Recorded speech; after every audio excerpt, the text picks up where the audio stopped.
स्वागत है आपका फाइनल ट्रेड में। नमस्कार, मैं हूं दीपांशु भंडारी और क्या जबरदस्त रिकवरी इस समय बाजार में आपको आती हुई दिख रही है। निचले स्तरों से शानदार एक्शन इस समय आपको बाजार में आते हुए दिखेगा। निफ्टी देखिए 16,450 पर आते हुए दिख रहा है, तो निचले स्तरों से 300 पॉइंट्स की रिकवरी आपने निफ्टी में देखी। और बैंक निफ्टी तो देखिए 35,000 के स्तर पर आ गया है, पॉजिटिव टेरिटरी में है बैंक निफ्टी इस समय डेज हाई पर ट्रेड करते हुए। निचले स्तरों से 1000 अंकों की रिकवरी आपने निफ्टी बैंक पर आती हुई देखी है। डाउ फ्यूचर्स भी निचले से सुधरे हैं, तो अक्रॉस मार्केट्स एक जबरदस्त सुधार आपको बाजार में आते हुए दिख रहा है। पॉजिटिव टेरिटरी में बैंक निफ्टी इस समय आ गया है, तो आने वाला 1.5 घंटा एक्शन भरा होने वाला है। अगले हफ्ते की भी करनी है तैयारी। इस हफ्ते का है आखिरी सेशन और ऑफ कोर्स ग्लोबल क्यूज अभी भी वॉलेटाइल बने हुए हैं, तो आइए तैयारी करते हैं। सबसे पहले इस समय की बड़ी बातें जानकर। जबरदस्त रिकवरी निफ्टी में आती हुई दिख रही है, 300 पॉइंट सुधरकर अब 16,450 के पास है। बैंक निफ्टी अब आपको 35,000 के स्तर पर आते हुए दिख रहा है। आईटी और फार्मा यहां थोड़ी सी खरीदारी आ रही है। आईटी इंडेक्स करीब 0.5% ऊपर है, तो सपोर्ट देने का काम ये आज आपको करते हुए दिख रहा है। और बैंक्स में भी रिकवरी आ रही है, तो दोनों तरफ से आपको यहां पर एक्शन दिखेगा। इसके साथ ही नजर रखिए जहां तक ऑटो, एफएमसीजी और मेटल शेयर का सवाल है, क्योंकि नई ऊंचाई छूने के बाद कई सारे मेटल शेयर्स में आई है। बिकवाली इंडेक्स भी अब 1.5% नीचे आ गया है। बाकी सेक्टर्स में भी थोड़ा दबाव बना हुआ है, और ये इन सब के बीच डाउ फ्यूचर्स यहां पर आपको अच्छी रिकवरी है, पर अभी भी करीब 100 अंक नीचे है। यूरोप के बाजार में कमजोरी दिख रही है, तो अच्छी रिकवरी वाला है बाजार। अब यहां से एक्शन और बढ़ेगा। कौन से स्टॉक्स पर करना है आपको फोकस, डेटा क्या कह रहा है, और थोड़ी देर में अनिल जी भी अपनी मार्केट स्ट्रैटेजी देने के लिए तैयार है। तो आइए शुरुआत करते हैं इस 1.5 घंटे की। सबसे पहले ये जानकर कि कुछ अहम ट्रिगर्स कौन से हैं बाजार के लिए, और साथ ही खबरों वाले शेयर्स कौन से हैं। देवांशी और वरुण दोनों हैं तैयार। देवांशी, गुड आफ्टरनून, बताएं ट्रिगर्स कौन से हैं? आज सबसे पहले तो नज़ारा टेक जो बोर्ड की बैठक होने वाली है, अलॉटमेंट है वैसे शेयर्स का, तो बहुत ज़्यादा इम्पैक्ट देखने नहीं मिलेगा, लेकिन डेवलपमेंट है तो नज़र रखिए। और साथ ही ग्लोबल मार्केट्स के लिहाज से एक तो नाटो की इमरजेंसी मीटिंग होने वाली है यूक्रेन पर आज, और इसके साथ ही यूएस में जो फरवरी के जॉब डेटा आते हुए दिखेंगे, इस पर नजर होगी। इसके साथ ही कल 2 बोर्ड की बैठक है, टीवीएस इलेक्ट्रॉनिक्स और साथ ही श्रीराम ट्रांसपोर्ट फाइनेंस। अंतरिम डिविडेंड पर दोनों ही कंपनी फैसला सुनाएगी। इसके साथ ही सोमवार को जहां पे यूपी के 7वें चरण की वोटिंग खत्म होती हुई दिखेगी, 5 राज्यों के चुनाव का एग्जिट पोल भी आएगा, इस पर नजर रहेगी। और कैडिला हेल्थ केयर ने अपना नाम हाल ही में बदला था, ये इंप्लीमेंट हो जाएगा। इसका नया नाम जाइडस लाइफ साइंसेस हो जाएगा, तो इस पर नजर होगी। और साथ ही Sun TV, Metro brands, NLC India की भी जो अंतरिम डिविडेंड्स हैं, इसके ऐलान होते हुए दिखेंगे, तो इस पर बोर्ड मीटिंग है। तो ये है आपके लिए कुछ इंपॉर्टेंट स्टॉक्स जहां पर आपको, जो इंपॉर्टेंट ट्रिगर्स जहां पर आपको रखनी है नजर पर। स्टॉक्स के लिहाज से कौन से एक्शन आपको बाजार में दिख रहा है आज? खबरों वाले शेयर्स क्या कह रहे हैं जानते हैं वरुण के साथ। वरुण, गुड आफ्टरनून, बताएं। गुड आफ्टरनून दीप। तो खबरें थोड़ी कम है, लेकिन जो भी है वो बताता हूँ मैं आपको। सबसे पहले तो टाटा स्टील को लेके हमने जो आपको सबसे पहले खबर दी कि माइनिंग मिनिस्ट्री ने नए कोल ब्लॉक्स खोजने और खनन की मंजूरी जो है वो दे दी है, तो उसका इम्पैक्ट आपको इस काउंटर पर भी देखने मिला था। इस्मा की तरफ से अपडेट आया है कि अक्टूबर से फरवरी तक 2.5 करोड़ टन के आसपास की शुगर का उत्पादन हुआ है। 2021-22 में 3.3 करोड़ टन के आसपास का होने का उम्मीद थी। अक्टूबर से फरवरी तक करीब 42 लाख टन के आसपास का एक्सपोर्ट जो है वो कंपनियां कर चुकी है, और मार्च में 13 लाख टन के आसपास के शुगर एक्सपोर्ट की उम्मीद लगाई जा रही है। इंटेलेक्ट डिजाइन, आरबीआई से लंबी अवधि के लिए इस कंपनी को ऑर्डर मिला है। कोर बैंकिंग सोल्यूशंस को लागू करने के लिए ऑर्डर जो है इस कंपनी को मिला है। जेट एयरवेज, यहाँ नए सीईओ नियुक्त किए गए हैं संजीव कपूर जी। कुछ ब्लॉक डील्स हुई है, जिसमें टाटा पावर में 9 lakh shares, इक्विटा small finance bank में 20 लाख शेयर्स, और फिर से आईटीसी में 6.5 लाख शेयर्स के बड़े सौदे हुए हैं।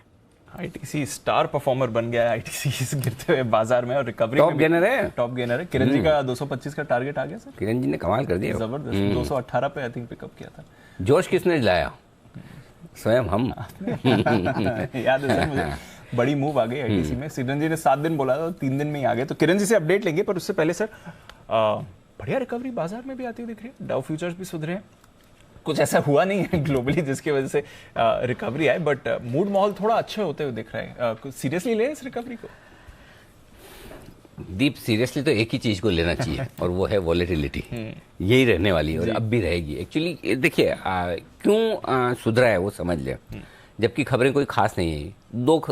दो इंपॉर्टेंट खबरें आई हैं बाजार बंद होने के बाद। एक कि जिस न्यूक्लियर प्लांट पर हमले के डर से बाजार आज नीचे खुलने की तैयारी करते हुए दिख रहे थे, 400 पॉइंट एसजेक नीचे चला गया था। उसमें जहां हमला हुआ एक छोटा सा हिस्सा था, वो म्यूजियम था, उस पर आग पे काबू पा लिया गया। ठीक है, और रिएक्टर्स को कोई खतरा नहीं है, ये चीज़ें साफ हो गई। तो जिस चीज़ से सबसे बड़ा डर लगा था, सुनते एकदम कि अरे कहीं ये न्यूक्लियर वॉर में तो नहीं जा रहा, तो वो डर धीमे धीमे कम हो गया। Yes sir. और उस वजह से हम सुधरे। 500 पॉइंट डाउ फ्यूचर्स भी नीचे था, अब 125 पॉइंट 150 पॉइंट नीचे है।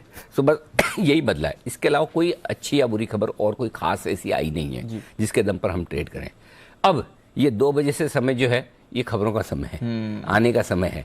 सो अपने सीट बेल्ट बांध के तैयार रहिए, कब कौन सी खबर आएगी। बज रहे हैं वहाँ पर, वहाँ 11:30 बजने की तैयारी में, अब खबरें आने की तैयारी अब शुरू होने वाली है। तो अब कब कौन सी अच्छी आएगी, खराब आएगी, बड़ी आएगी, छोटी आएगी, नहीं पता। इसलिए किसी पर भरोसा मत कीजिए, न गिरने पर न बढ़ने पर। अपने आप पे भरोसा कीजिए कि मेरे पास जो है मैं कितना संभाल सकता हूँ। अगर समझिए सोमवार को सुबह आप वापस आएँ और ये पता चले कि अमेरिका ने भी कांड कर दिया है, न्यूक्लियर वॉर टाइप की सिचुएशन आ रही है, कुछ और बड़ा हो गया, और अगर समझो 16,000 के नीचे खुले तो मेरी ताकत है क्या। पहली चीज़, अगर आप लॉन्ग में तो ये सोचना चाहिए। शॉर्ट में है तो अगर 16,800 खुले तो मेरी ताकत है क्या। बस आपको इस सवाल का जवाब लेना है। तो अगर 300-400 पॉइंट ऊपर या नीचे खुलने की आपकी ताकत है तब तो ठीक है, तब तो दिक्कत नहीं है, आप अपनी पोजीशन को संभाले रखें। और अगर उतनी आपकी ताकत नहीं है तो फिर कुछ न करें, फिर जितना हल्का हो सके उछाल आए। अगर आप लॉन्ग हैं तो हल्का करें, शॉर्ट हैं थोड़ी कमजोरी हो तो प्रॉफिट बुक करते चले या अपनी शॉर्ट काटते चले, यही फॉर्मूला रखना पड़ेगा। मतलब ओवरनाइट का एनालिसिस लगाना बहुत ही मुश्किल काम है। रहा सवाल बचे हुए 1.5 घंटे का, डेटा आ रहे हैं मेरे पास में, डेटा आते ही मैं आपको एकदम 2:30 बजे पूरा शार्पली आपको बता दूंगा कि क्या कुछ हो सकता है, क्या नहीं हो सकता है। Done sir. तो चलिए, डेटा का इंतजार है, स्ट्रैटेजी का इंतजार है, रिकवरी आई है, खुश रहिए ये अच्छी बात है। थोड़ी देर के लिए हमने देखा बैंक निफ्टी भी पॉजिटिव टेरिटरी में आ गया था, पर अब वापस वहां से फिसल कर 200 पॉइंट नीचे है। तो 5 मिनट में 200 पॉइंट फिसल। गिरने में बढ़ने में टाइम नहीं लग रहा, बढ़ने में फिर भी टाइम लगे, गिरने में तो बिल्कुल ही नहीं लग रहा। वैसा हाल है। तो आप जो आईटीसी की बात कर रहे थे, किरण जी को बधाई दे दीजिए। पूछना चाहिए, किरण जी आईटीसी के लिए बधाई स्वीकार करेंगे? अनिल जी धन्यवाद। बिल्कुल अच्छा कॉल चला है। और पहले तो वेरी गुड आफ्टरनून आपको और दीप को। और आईटीसी का सही में एक अच्छा ट्रेंड लाइन का ब्रेकआउट देखने को मिला था, और जिस तरीके से एक अपमूव आया वो काफी अच्छा है। और अनिल जी मेरे लिए वापस एक बार बिगुल पहले बजो, ये कल का पहला बिगुल था जहां पे लॉन्ग कॉल दिया था, और अभी मेरा एक शॉर्ट कॉल है और उसके लिए एक बिगुल चाहिए पहले मुझे। ओके, तो बिगुल किरण जी के लिए, किरण का कमाल सॉरी।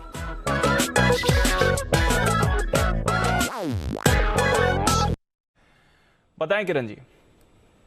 अनिल जी दीप, मेटल्स में मुझे थोड़ी सी वीकनेस देखने को मिल रही है। जैसे बाजार नीचे जा रहा था तब मेटल्स अच्छे कर रहे थे, आज अभी बाजार थोड़ा सा स्ट्रांग होता नजर आ रहा है, तो मेटल्स थोड़े से वीक होते नजर आ रहे हैं। और जो बेचना है वो नेशनल एल्यूमिनियम का मैं पुट ऑप्शन स्ट्रेटेजी सजेस्ट करूंगा।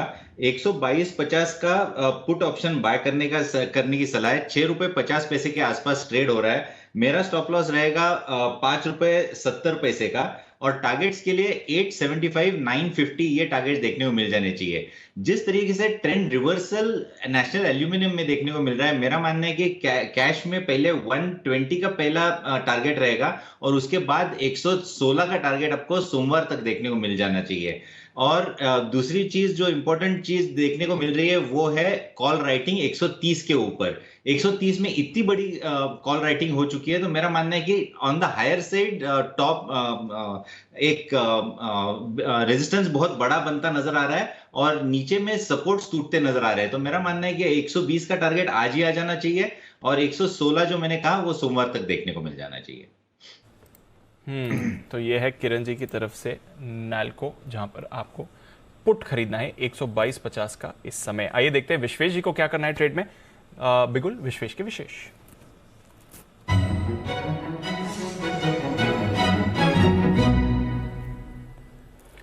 बताएं Vishwesh ji. Good afternoon Dipanshu, good afternoon Anil ji. देखिए consistently I have been maintaining very clear stand respective of bounce back कि मार्केट गिरना चाहिए। आई थिंक 36,000 बैंक निफ्टी पे भी प्रोडिक्टेड 34,000, और निफ्टी 18,000 पे भी said that it can go to 15,500। आज ऑलमोस्ट 16,200 आ गया। मुझे लगता है global market volatility is uncertain, और वो मोर और लेस मार्केट में पोजीशन है वो कम है, लेकिन जो डिलीवरी बेस्ड सेलिंग FII की that is driving the market. मुझे लगता है stock specific selling is going to continue. तो शॉर्ट करना है यहाँ पे मैकडबल को 835 के आसपास चल रही है, एनएससी का रेट है, और अगर फ्यूचर का रेट देखें तो 837 के आसपास चल रहा है। रिस्क रिवॉर्ड यहाँ पे बेहतरीन है दीपांशु। 850 के स्टॉप लॉस से मैकडबल को शॉर्ट करना चाहिए। मुझे लगता है कि 800 which happens to be the first conservative target, उसके नीचे 760 भी जाएगा। मंडे के शो में हमने कहा था बैंक निफ्टी नीचे जाएगा and HDFC bank will drag, और next day it was like Wednesday it was 5% down. मुझे अभी लग रहा है stock specific selling is yet to complete. जो भी ऊपर आ रहा है उनमें हेवियर सेलिंग आ रही है, तो स्टॉक स्पेसिफिक स्टैंड नेगेटिव रखना चाहिए। इंडेक्स में मुझे लगता है at a support buy sell करना चाहिए, बट मोर और लेस मुझे लगता है market is going to remain wide in a range. तो रेंज बाउंड मार्केट रहने वाला है, वाइड रेंज रहेगी, वॉलेटिलिटी आएगी और स्टॉक स्पेसिफिक एक्शन भी होने वाला है। तो सेल कॉल यूनाइटेड स्पिरिट्स पर आपके लिए आती हुई दिख रही है। चलिए नजर रखेंगे, यूनाइटेड स्पिरिट्स पर भी बेचने की राय आई है इस समय विश्वेश जी की तरफ से। कुछ और काउंटर्स जहां पर मूव हो रही है, अच्छी रिकवरी के बाद अब फिर से फिसलते हुए दिख रहे हैं आपको सारे बैंकिंग काउंटर्स। तो बंधन, इंडसइंड, कैनरा, ये सारे ऊपर से फिसले हुए हैं, गिरावट आती हुई रही है, ये भी आज प्रेशर में आया है। बट मेटल स्टॉक्स में क्या हुआ है ये एक बार जान लेते हैं, क्योंकि नए हाई के बाद हिंडाल्को में थोड़ा स्ट्रेस आया है इस समय। क्या राय हिंडाल्को पर बनती है, बाकी मेटल्स में क्या करना है?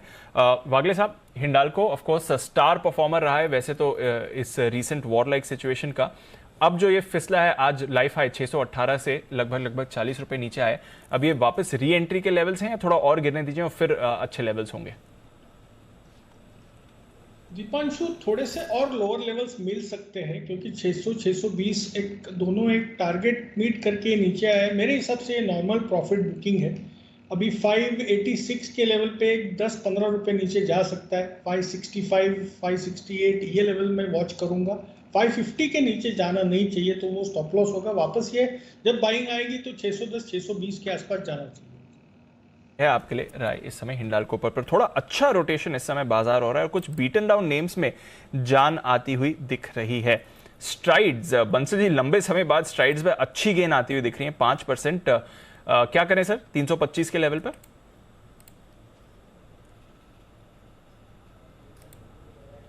लंबे समय बाद गेन आई है, बट जितनी बार भी यहाँ पर रैली बनी है ये फिजल आउट हुई है। एज ऑफ नाउ एक बुलिश एनगल्फिंग कैंडल बन रही है, तो जिनके पास है दीपांशु, मेरा ऐसा मानना है होल्ड करना चाहिए। नई खरीदारी की राय नहीं है, बट शॉर्ट टर्म में लगता है मुझको 331 के लेवल्स यहाँ देखने को मिलेंगे। तो जिनके पास है 317 के स्टॉप लॉस के साथ बने रहने की राय है 331 के टारगेट के लिए। और इसके साथ साथ दीपांशु गुजारिश है, अगर कतार में कोई नहीं है तो एक चार्ट कॉर्नर के बिगुल की गुजारिश है। बिगुल कौन सा है, बाय वाला है सेल वाला है? अनिल जी बाय वाला है। हाँ तो बिल्कुल खाली है लाइन एकदम, बिल्कुल से जल्दी से बिगुल कुणाल जी राकेश जी के लिए।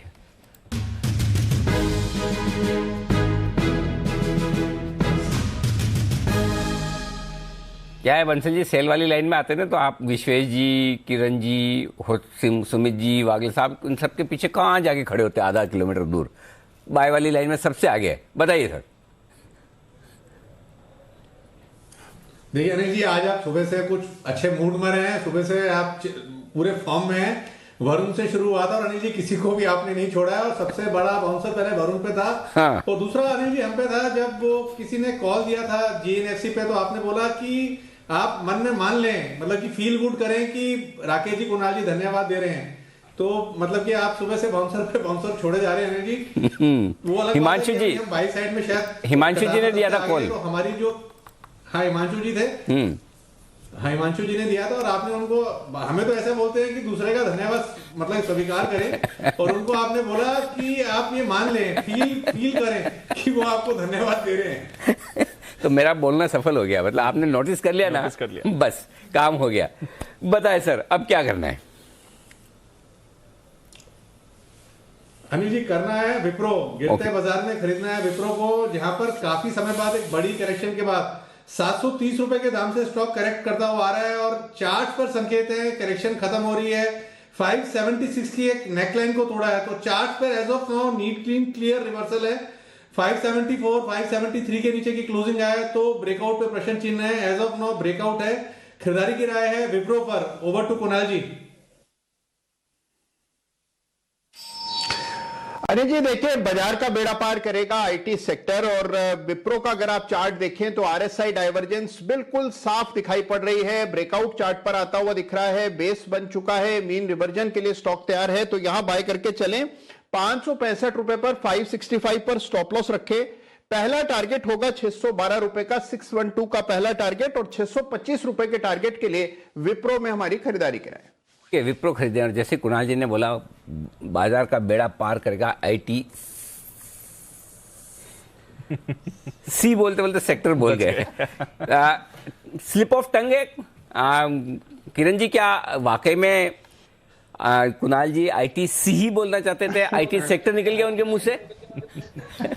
अनिल जी, आईटीसी ही बोलना चाहिए था। और मैं उसमें एक ऐड करना चाहता हूँ कि मेरा आपने जो पहले मुझे प्रश्न पूछा था कि आईटीसी के बारे में बात करो, पर मेरा ध्यान नेशनल एल्यूमिनियम पे था, इसलिए मैंने आपको डाइवर्ट कर दिया नेशनल एल्यूमिनियम का शॉर्ट कॉल देते हुए। मुझे वो ऐड करना था कि देखिए अनिल जी, जब मैं अभी छुट्टी पे गया था तब आते हुए मैं आईटीसी मौर्य में रुका था दिल्ली में, तो उधर मैंने बहुत पैसा दिया। अभी इतना पैसा देने के बाद मैंने कहा अभी स्टॉक मार्केट से पैसा निकालना चाहिए, तो लॉन्ग कॉल हो गए और दोनों फाइनली नेट पॉजिटिव हो गए। वाह, तो सुबह यही बात कर रहे थे हम। कुणाल जी ने यही अंदाजा लगाया था कि जरूर आईटीसी के होटल में रुके होंगे। आई डोंट नो आपने कुणाल जी को बताया, कुणाल जी ने अपने आप अंदाजा लगाया, लेकिन बिल्कुल आइडिया ये ठीक था। तो ये है आपके लिए। अब जैन साहब कौन से होटल में रुके थे? जैन साहब शिकारा में रुके होंगे। नहीं, बिल्कुल बहुत सही क्वेश्चन पूछा। और मैं भी आईटीसी में रुका था, और जब कुणाल जी ने बोला उधर में इतनी लंबी बात नहीं करते हैं और आईटीसी में इतनी भीड़ हो रही है, बट याद है कि लॉजिक नहीं दूंगा। खाली 8% का रेवेन्यू कंट्रीब्यूशन है होटल्स का, I think. So I don't think कि मैं इसके बारे में ज्यादा बोलूं, बट यस, आप लोग ऐसे ही कंट्रीब्यूट करते रहोगे। आप कर रहे हैं, किरण जी कर रहे हैं, तो बढ़ेगा जरूर। मतलब आईटीसी के सभी निवेशकों की तरफ से आपको दिल से धन्यवाद। आप जो कहते हैं वो करते भी हैं। मतलब आईटीसी रिकमेंड करते हैं जी। कुणाल जी, अनिल जी, करना हम लोग भी कंट्रीब्यूट चाहते हैं। कोई स्पॉन्सर मिल जाए अनिल जी, बस उसकी राह देख रहे हैं। बढ़िया, बहुत बढ़िया। चलिए आइए, बिल्कुल अगला बिल्कुल है किरण जी के लिए। किरण का कमाल।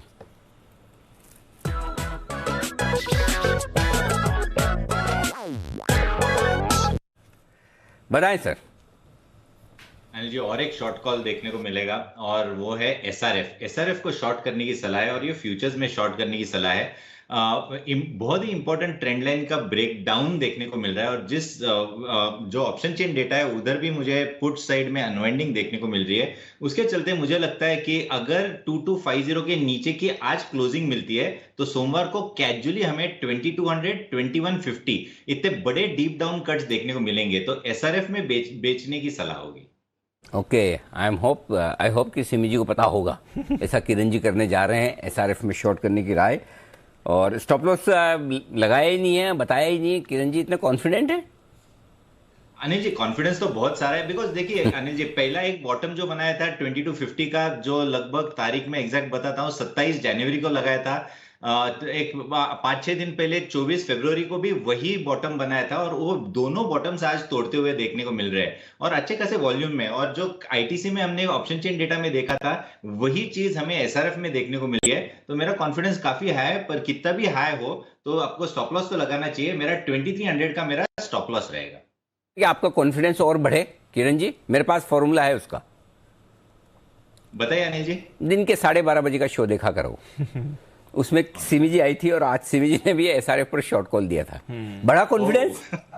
बिल्कुल अनिल जी, बहुत स्ट्रांग कॉल है। ओके, तो सिमी जी का, जिनका ऑल टाइम फेवरेट है, हमारे वागले साहब का भी ऑल टाइम फेवरेट है एसआरएफ, यहीं पर शॉर्ट करने की राय किरण जी की तरफ से आ रही है। 2200 और 2150 के टारगेट के लिए आपको करनी है बिकवाली 2300 का स्टॉप लॉस लगाकर। आइए बढ़ते हैं आगे। हमारे संवाददाता अमरीश पांडे हमारे साथ इस वक्त तैयार। रूस और यूक्रेन संकट पर सरकार पूरी तरह से एक्शन में आती हुई दिख रही है और ये एक्शन कुछ चीज़ों को लेकर हो रहे हैं। वो क्या क्या खास बातें हैं जिनके लिए सरकार एक्शन में और किस तरह के एक्शन लेने जा रही है, आइए जानते हैं अमरीश से। अमरीश बताइए। सर समीक्षा लगातार कर रही है सरकार की रूस के जो क्राइसिस चल रही है, यूक्रेन में जो क्राइसिस चल रही है, उसका किस किस तरह का इम्पैक्ट है। कुल मिलाकर जो इम्पैक्ट अभी देखने को मिल रहा है उसको क्रूड ऑयल प्राइसेस को लेकर है, इसके अलावा एडिबल ऑयल के प्राइसेस को लेकर है, जो एक्सपोर्ट इंपोर्ट हम वहां से करते हैं उसको लेकर है, स्विफ्ट बैंकिंग जो बंद की है, ऐसे सैंक्शंस लगे हैं उस पे पेमेंट्स होल्ड है उसको लेकर है। तो आज जो बैठक शुरू हुई है, आज से लेकर कल तक भी बैठक का पूरा सिलसिला रहेगा। इंटर डिपार्टमेंटल सारी बैठकें होंगी जिसमें एक्सेस किया जाएगा कि किस किस तरह की दिक्कतें आ रही हैं, उसको सोल्यूशन देने के लिए सरकार और क्या कदम उठा सकती है। इसमें इस सीरीज में जो पहली बैठक है वो अभी शुरू हो चुकी है, जो कि एडिबल ऑयल को लेकर है। शुक्रवार को एडिबल ऑयल को लेकर तेल कंपनियों के साथ, जो प्रोड्यूसर्स हैं, जो इम्पोर्टर्स हैं, उनके साथ एक बैठक की थी ऑलरेडी कंज्यूमर अफेयर्स मंत्रालय ने, और आज ये बैठक का दूसरा हिस्सा है। पहले बैठक में कंपनीज ने ये कहा था कि हमारे पास 30 दिन का स्टॉक है, और आज अगर देखते हैं तो उस बैठक से लेकर अभी तक 7 दिन बीत चुके हैं, यानी कि अब कंपनीज के पास लगभग 20 से 22 दिन का स्टॉक बचा हुआ है। और ऐसे में हम देख सकते हैं कि सोमवार तक कुछ न कुछ इंपॉर्टेंट अनाउंसमेंट एडिबल ऑयल के फ्रंट पर आ सकती है। पेट्रोलियम क्रूड ऑयल की बात अगर करते हैं तो पेट्रोलियम मिनिस्ट्री इसको लेकर एक समीक्षा बैठक करेगी, जो कि संडे इवनिंग या मंडे मॉर्निंग हो सकती है, और उसमें ये फैसला लिया जाएगा, जैसा कि पिछली बार सरकार ने स्टेटमेंट जारी करके बताया था कि स्ट्रेटेजिक रिजर्व से हम ऑयल रिलीज करेंगे। तो ये फैसला मंडे को आ सकता है कि कितना रिजर्व से तेल ये रिलीज करेंगे ओपन मार्केट के लिए। तीसरी जो अहम बैठक है वो एक्सपोर्ट इंपोर्ट को लेकर है। जो एक्सेस सरकार करना चाहती है वो ये चाहती है कि किस किस तरह के रूट्स प्रभावित हैं और किस तरह के आइटम्स हैं जो कि देश में जिनके आने से इम्पैक्ट किस तरह का पड़ेगा, उसको लेकर बैठक संडे की शाम को है। तो कुल मिलाकर सरकार अपने तरफ से लगातार तैयारी कर रही है, और आज हमें जो जानकारी है हमारे पास उसके हिसाब से आरबीआई में एक बैठक चल रही है जिसमें कि सभी प्रमुख बैंकिंग जो इंस्टीट्यूशन है, सारे सरकारी बैंक और प्राइवेट बैंक, उनके सीएमडीज भी उपलब्ध हैं, और ये इस बात पे चर्चा कर रहे हैं कि जिस तरह के सैंक्शंस रूस, यूक्रेन या इस तरह चीजों पे पेमेंट्स को लेकर, बैंक्स के सिस्टम्स को लेकर लगी है, उस को लेकर क्या वे आउट निकाला जा सकता है। क्योंकि कई सारे जो कंपनीज हैं, कई सारे जो एक्सपोर्टर्स हैं, इंपोर्टर्स हैं, उन्होंने लगातार कहा था कि अगर सैंक्शंस को लेकर एसबीआई ने जिस तरह से कहा था कि हम भी पेमेंट नहीं कर रहे हैं और आपको अलार्म कर रहे हैं कि आप भी पेमेंट का हिस्सा मत बनिएगा, तो उस पेमेंट को रिलीज करने के लिए, उसको ईज आउट करने के लिए अपने तरफ से बैंकिंग सिस्टम के लिए आरबीआई क्या कदम उठा सकती है, उस पर अभी एक चर्चा हो रही है। तो कुल मिलाकर सरकार एक्शन में है, और आने वाले दिनों में हम ये देख सकते हैं कि सरकार क्या कदम उठाएगी। और जो जानकारी हमें मिली है उसके हिसाब से मंगलवार या बुधवार को प्रधानमंत्री इस पूरे प्रक्रिया की समीक्षा भी कर सकते हैं और अनाउंसमेंट हमको देखने को मिलेगी। जी ओके, तो बड़े एक्शन आ रहे हैं सरकार की तरफ से, समीक्षा होने वाली है, बड़े कदम उठाए जा सकते हैं, काफ़ी सारी बातों पर चर्चा भी होगी। बहुत बहुत शुक्रिया अमरीश हमारे साथ जुड़ने के लिए और ये पूरा का पूरा अपडेट देने के लिए। तो सरकार की कड़ी नज़र बनी हुई है इस डेवलपिंग सिचुएशन पर, और जिस तरह का एक्शन लेना होगा उस पर चर्चा होने वाली है। पर आइए, एक्शन है बाजार में भी, चलते हैं सुमित जी के पास, उनकी कॉल के लिए। सुमित का super hit.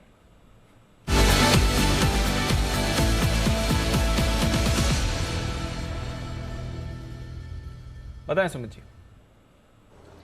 Deepanshu, cell call radar पे है। स्टॉक का भाव चल रहा है 844 843 के आसपास। स्टॉक का नाम है आरती इंडस्ट्रीज। आरती इंडस्ट्रीज के अंदर 200 डीएमए के नीचे 2 से 3 दिन हो गए ट्रेड करते हुए। स्टॉक के अंदर रिसेंट का लो ब्रेक हो रहा है, और मेरे को लग रहा है कि आरती इंडस्ट्रीज में यहां से अभी और थोड़ा सा फॉल देखने को मिल सकता है। 860 865 ये ऊपर में इसका रेजिस्टेंस होगा, तो 860 के ऊपर का स्टॉप लॉस लगा के आरती इंडस्ट्रीज में बिकवाली करें। नीचे के अंदर जो टारगेट देखने को मिल सकते हैं 820 रुपए से लेके 800 रुपए तक के लेवल 1 से 2 दिनों के अंदर देखने को मिल सकते हैं। स्ट्रिक्ट स्टॉप लॉस 860 के ऊपर का लगा के बिकवाली करें। स्टॉक्स में एक एक करके सेल कॉल्स आपके लिए आ रही हैं। अभी एसआरएफ पर कॉल आई थी, उसके बाद हम देख रहे हैं आरती इंडस्ट्रीज। देखते हैं विश्वेश जी क्या रेकमेंड कर रहे हैं उनके लिए। बिगुल विश्वेश का विशेष।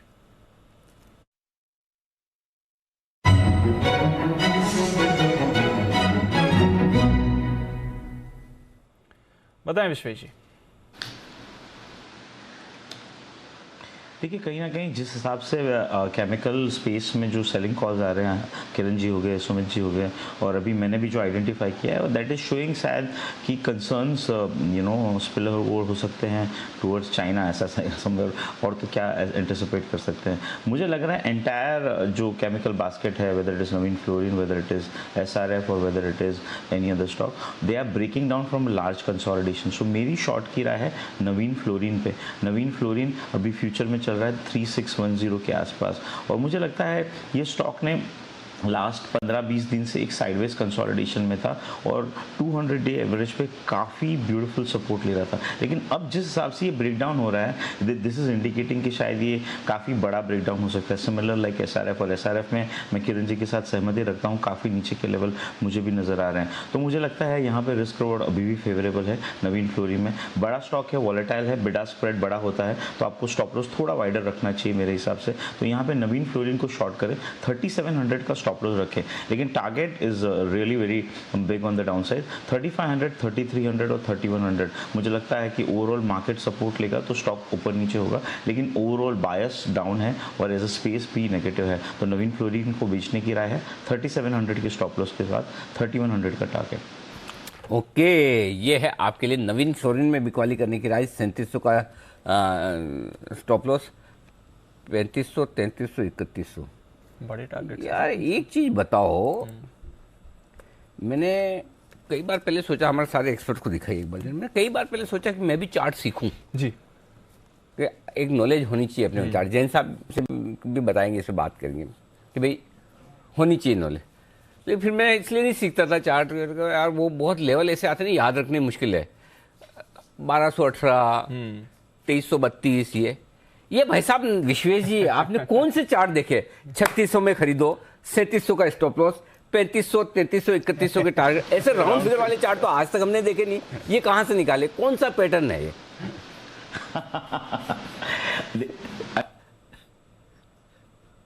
राउंड किया तो मुझे लगा कि अब इसको वापस आउट करना पड़ेगा।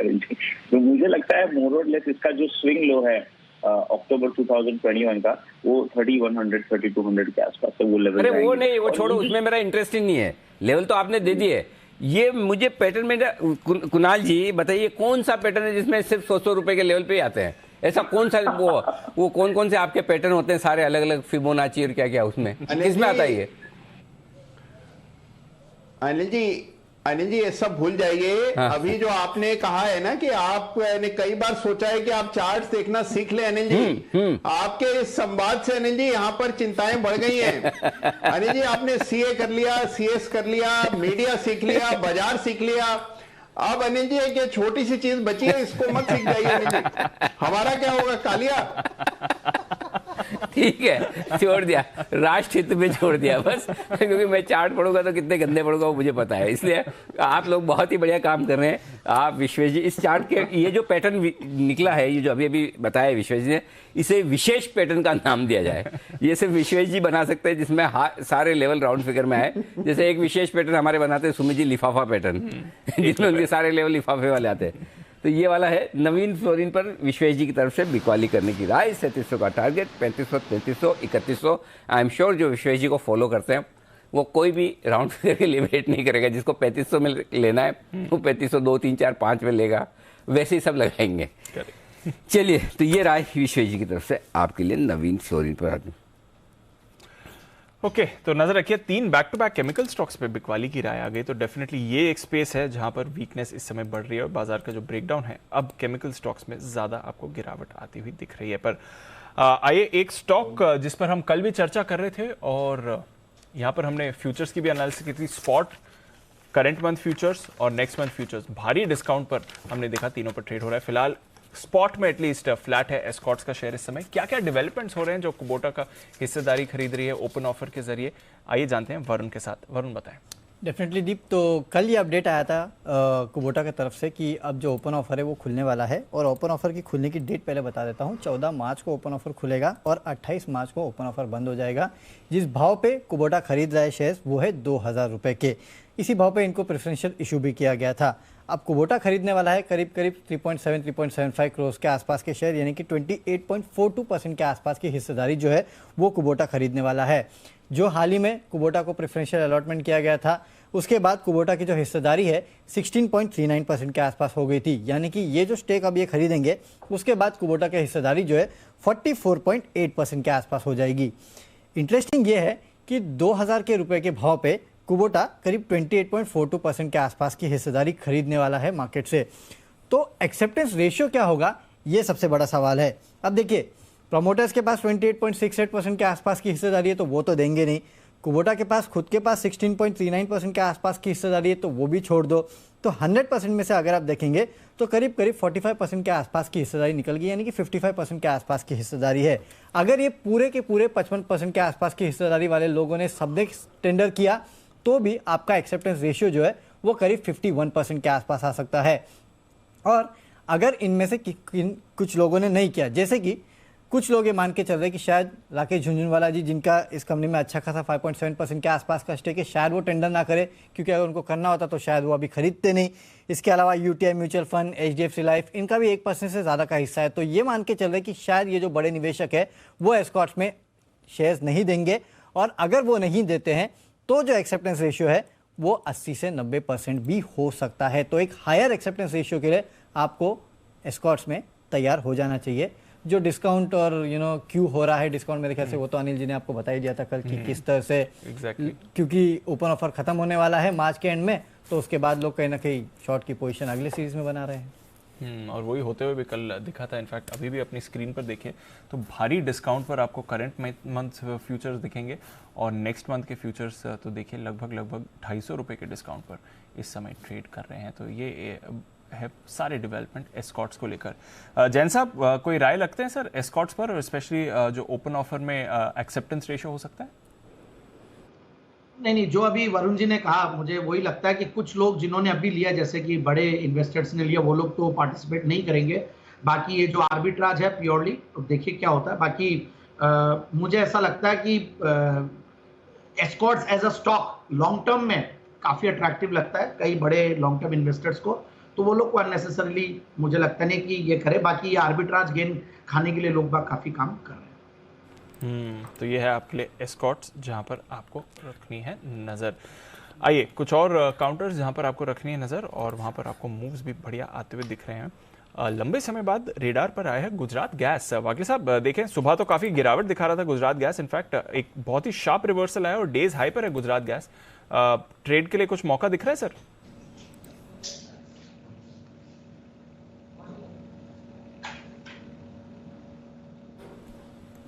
ओके, वागले साहब के साथ कनेक्शन नहीं जुड़ पा रहा है, दोबारा उनके साथ कनेक्ट करेंगे। सुमित जी, जरा आप देखें गुजरात गैस का चार्ट।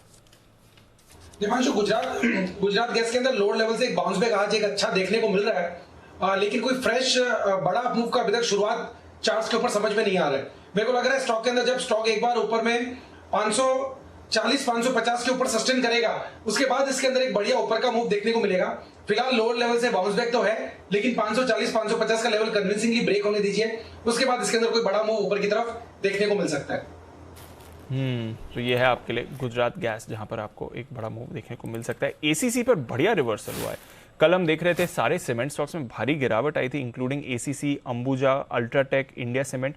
आज देखिए निचले स्तरों से एक शानदार रिकवरी दिखा रहा है। एसीसी 2000 के ऊपर डेज हाई पर ट्रेड कर रहा है, अंबुजा 1.5% ऊपर 290 के लेवल पर आते हुए दिख रहा है। बाकी सीमेंट स्टॉक्स पे भी आपको रिकवरी आती हुई दिख रही है। किरण जी, एसीसी का चार्ट देखें सर। एसीसी या कई सीमेंट स्टॉक्स है जो एक अच्छा अपमूव इतने बड़े फॉल के बाद दिलाते नजर आ रहे हैं। उसमें से सबसे अच्छा एसीसी देखने को मिल रहा है, पर कोई पैटर्न नहीं है। मेरा मानना है कि ये जस्ट बाय ऑन डिप्स वाली रणनीति किसी ने अपनाई होगी, इसलिए वो डिमांड देखने को मिल रहा है। और दूसरी चीज है शॉर्ट कवरिंग। मुझे नहीं लगता इधर से बहुत बड़ी अपसाइड देखने को मिलेगी। अभी भी lower top lower bottom pattern ही बन रहा है। मेरा मानना है कि 2100 बेस्ट केस सिनेरियो तक इन लेवल्स तक टेस्ट कर सकता है, पर पैटर्न नहीं है तो कुछ करने की सलाह नहीं है अभी के लिए। नहीं तो कुछ करने की सलाह नहीं है, पर यह है आपके लिए एसीसी, जहां पर आपको मूव आती हुई दिख रही है। उज्जीवन फाइनेंशियल, बंसल जी इसका चार्ट देखें। उज्जीवन और उज्जीवन स्मॉल फाइनेंस बैंक दोनों में ही तेजी आ रही है, बट जिस तरह की मूव आज उज्जीवन फाइनेंशियल में आई है 120 का लेवल, क्या रहा है सर? देखिए दीपांशु, यहाँ पर एक रिवर्सल बन रहा है। टेक्निकली एक सेल ऑफ देखने को मिला था, काफी दिनों के मतलब कि पिछले 5 दिनों के हाईज के ऊपर निकला है, अच्छे वॉल्यूम्स के साथ निकला है। तो जिनके पास है दीपांशु होल्ड करें। 113 का स्टॉप लॉस है और नई खरीदारी का भी कैंडिडेट बनता है, और ऊपर में 132 133 तक ये स्टॉक जाने का दमखम रखता है। तो 132 133 तक जाने की दमखम रखता है। यहाँ से भी बहुत ही बढ़िया मूव आ सकती है। आज ही के सेशन में देखिए 14% की रैली, 13% की रैली आपको उज्जीवन फाइनेंशियल सर्विसेज में आती हुई दिखी है। बाजार में रिकवरी के बाद फिर थोड़े ठंडे हुए, अब वापस 34,800 पर बैंक निफ्टी मूव करने की कोशिश कर रहा है। तो आइए जानते हैं क्या स्ट्रैटेजी बनानी चाहिए इस समय अनिल सर के साथ।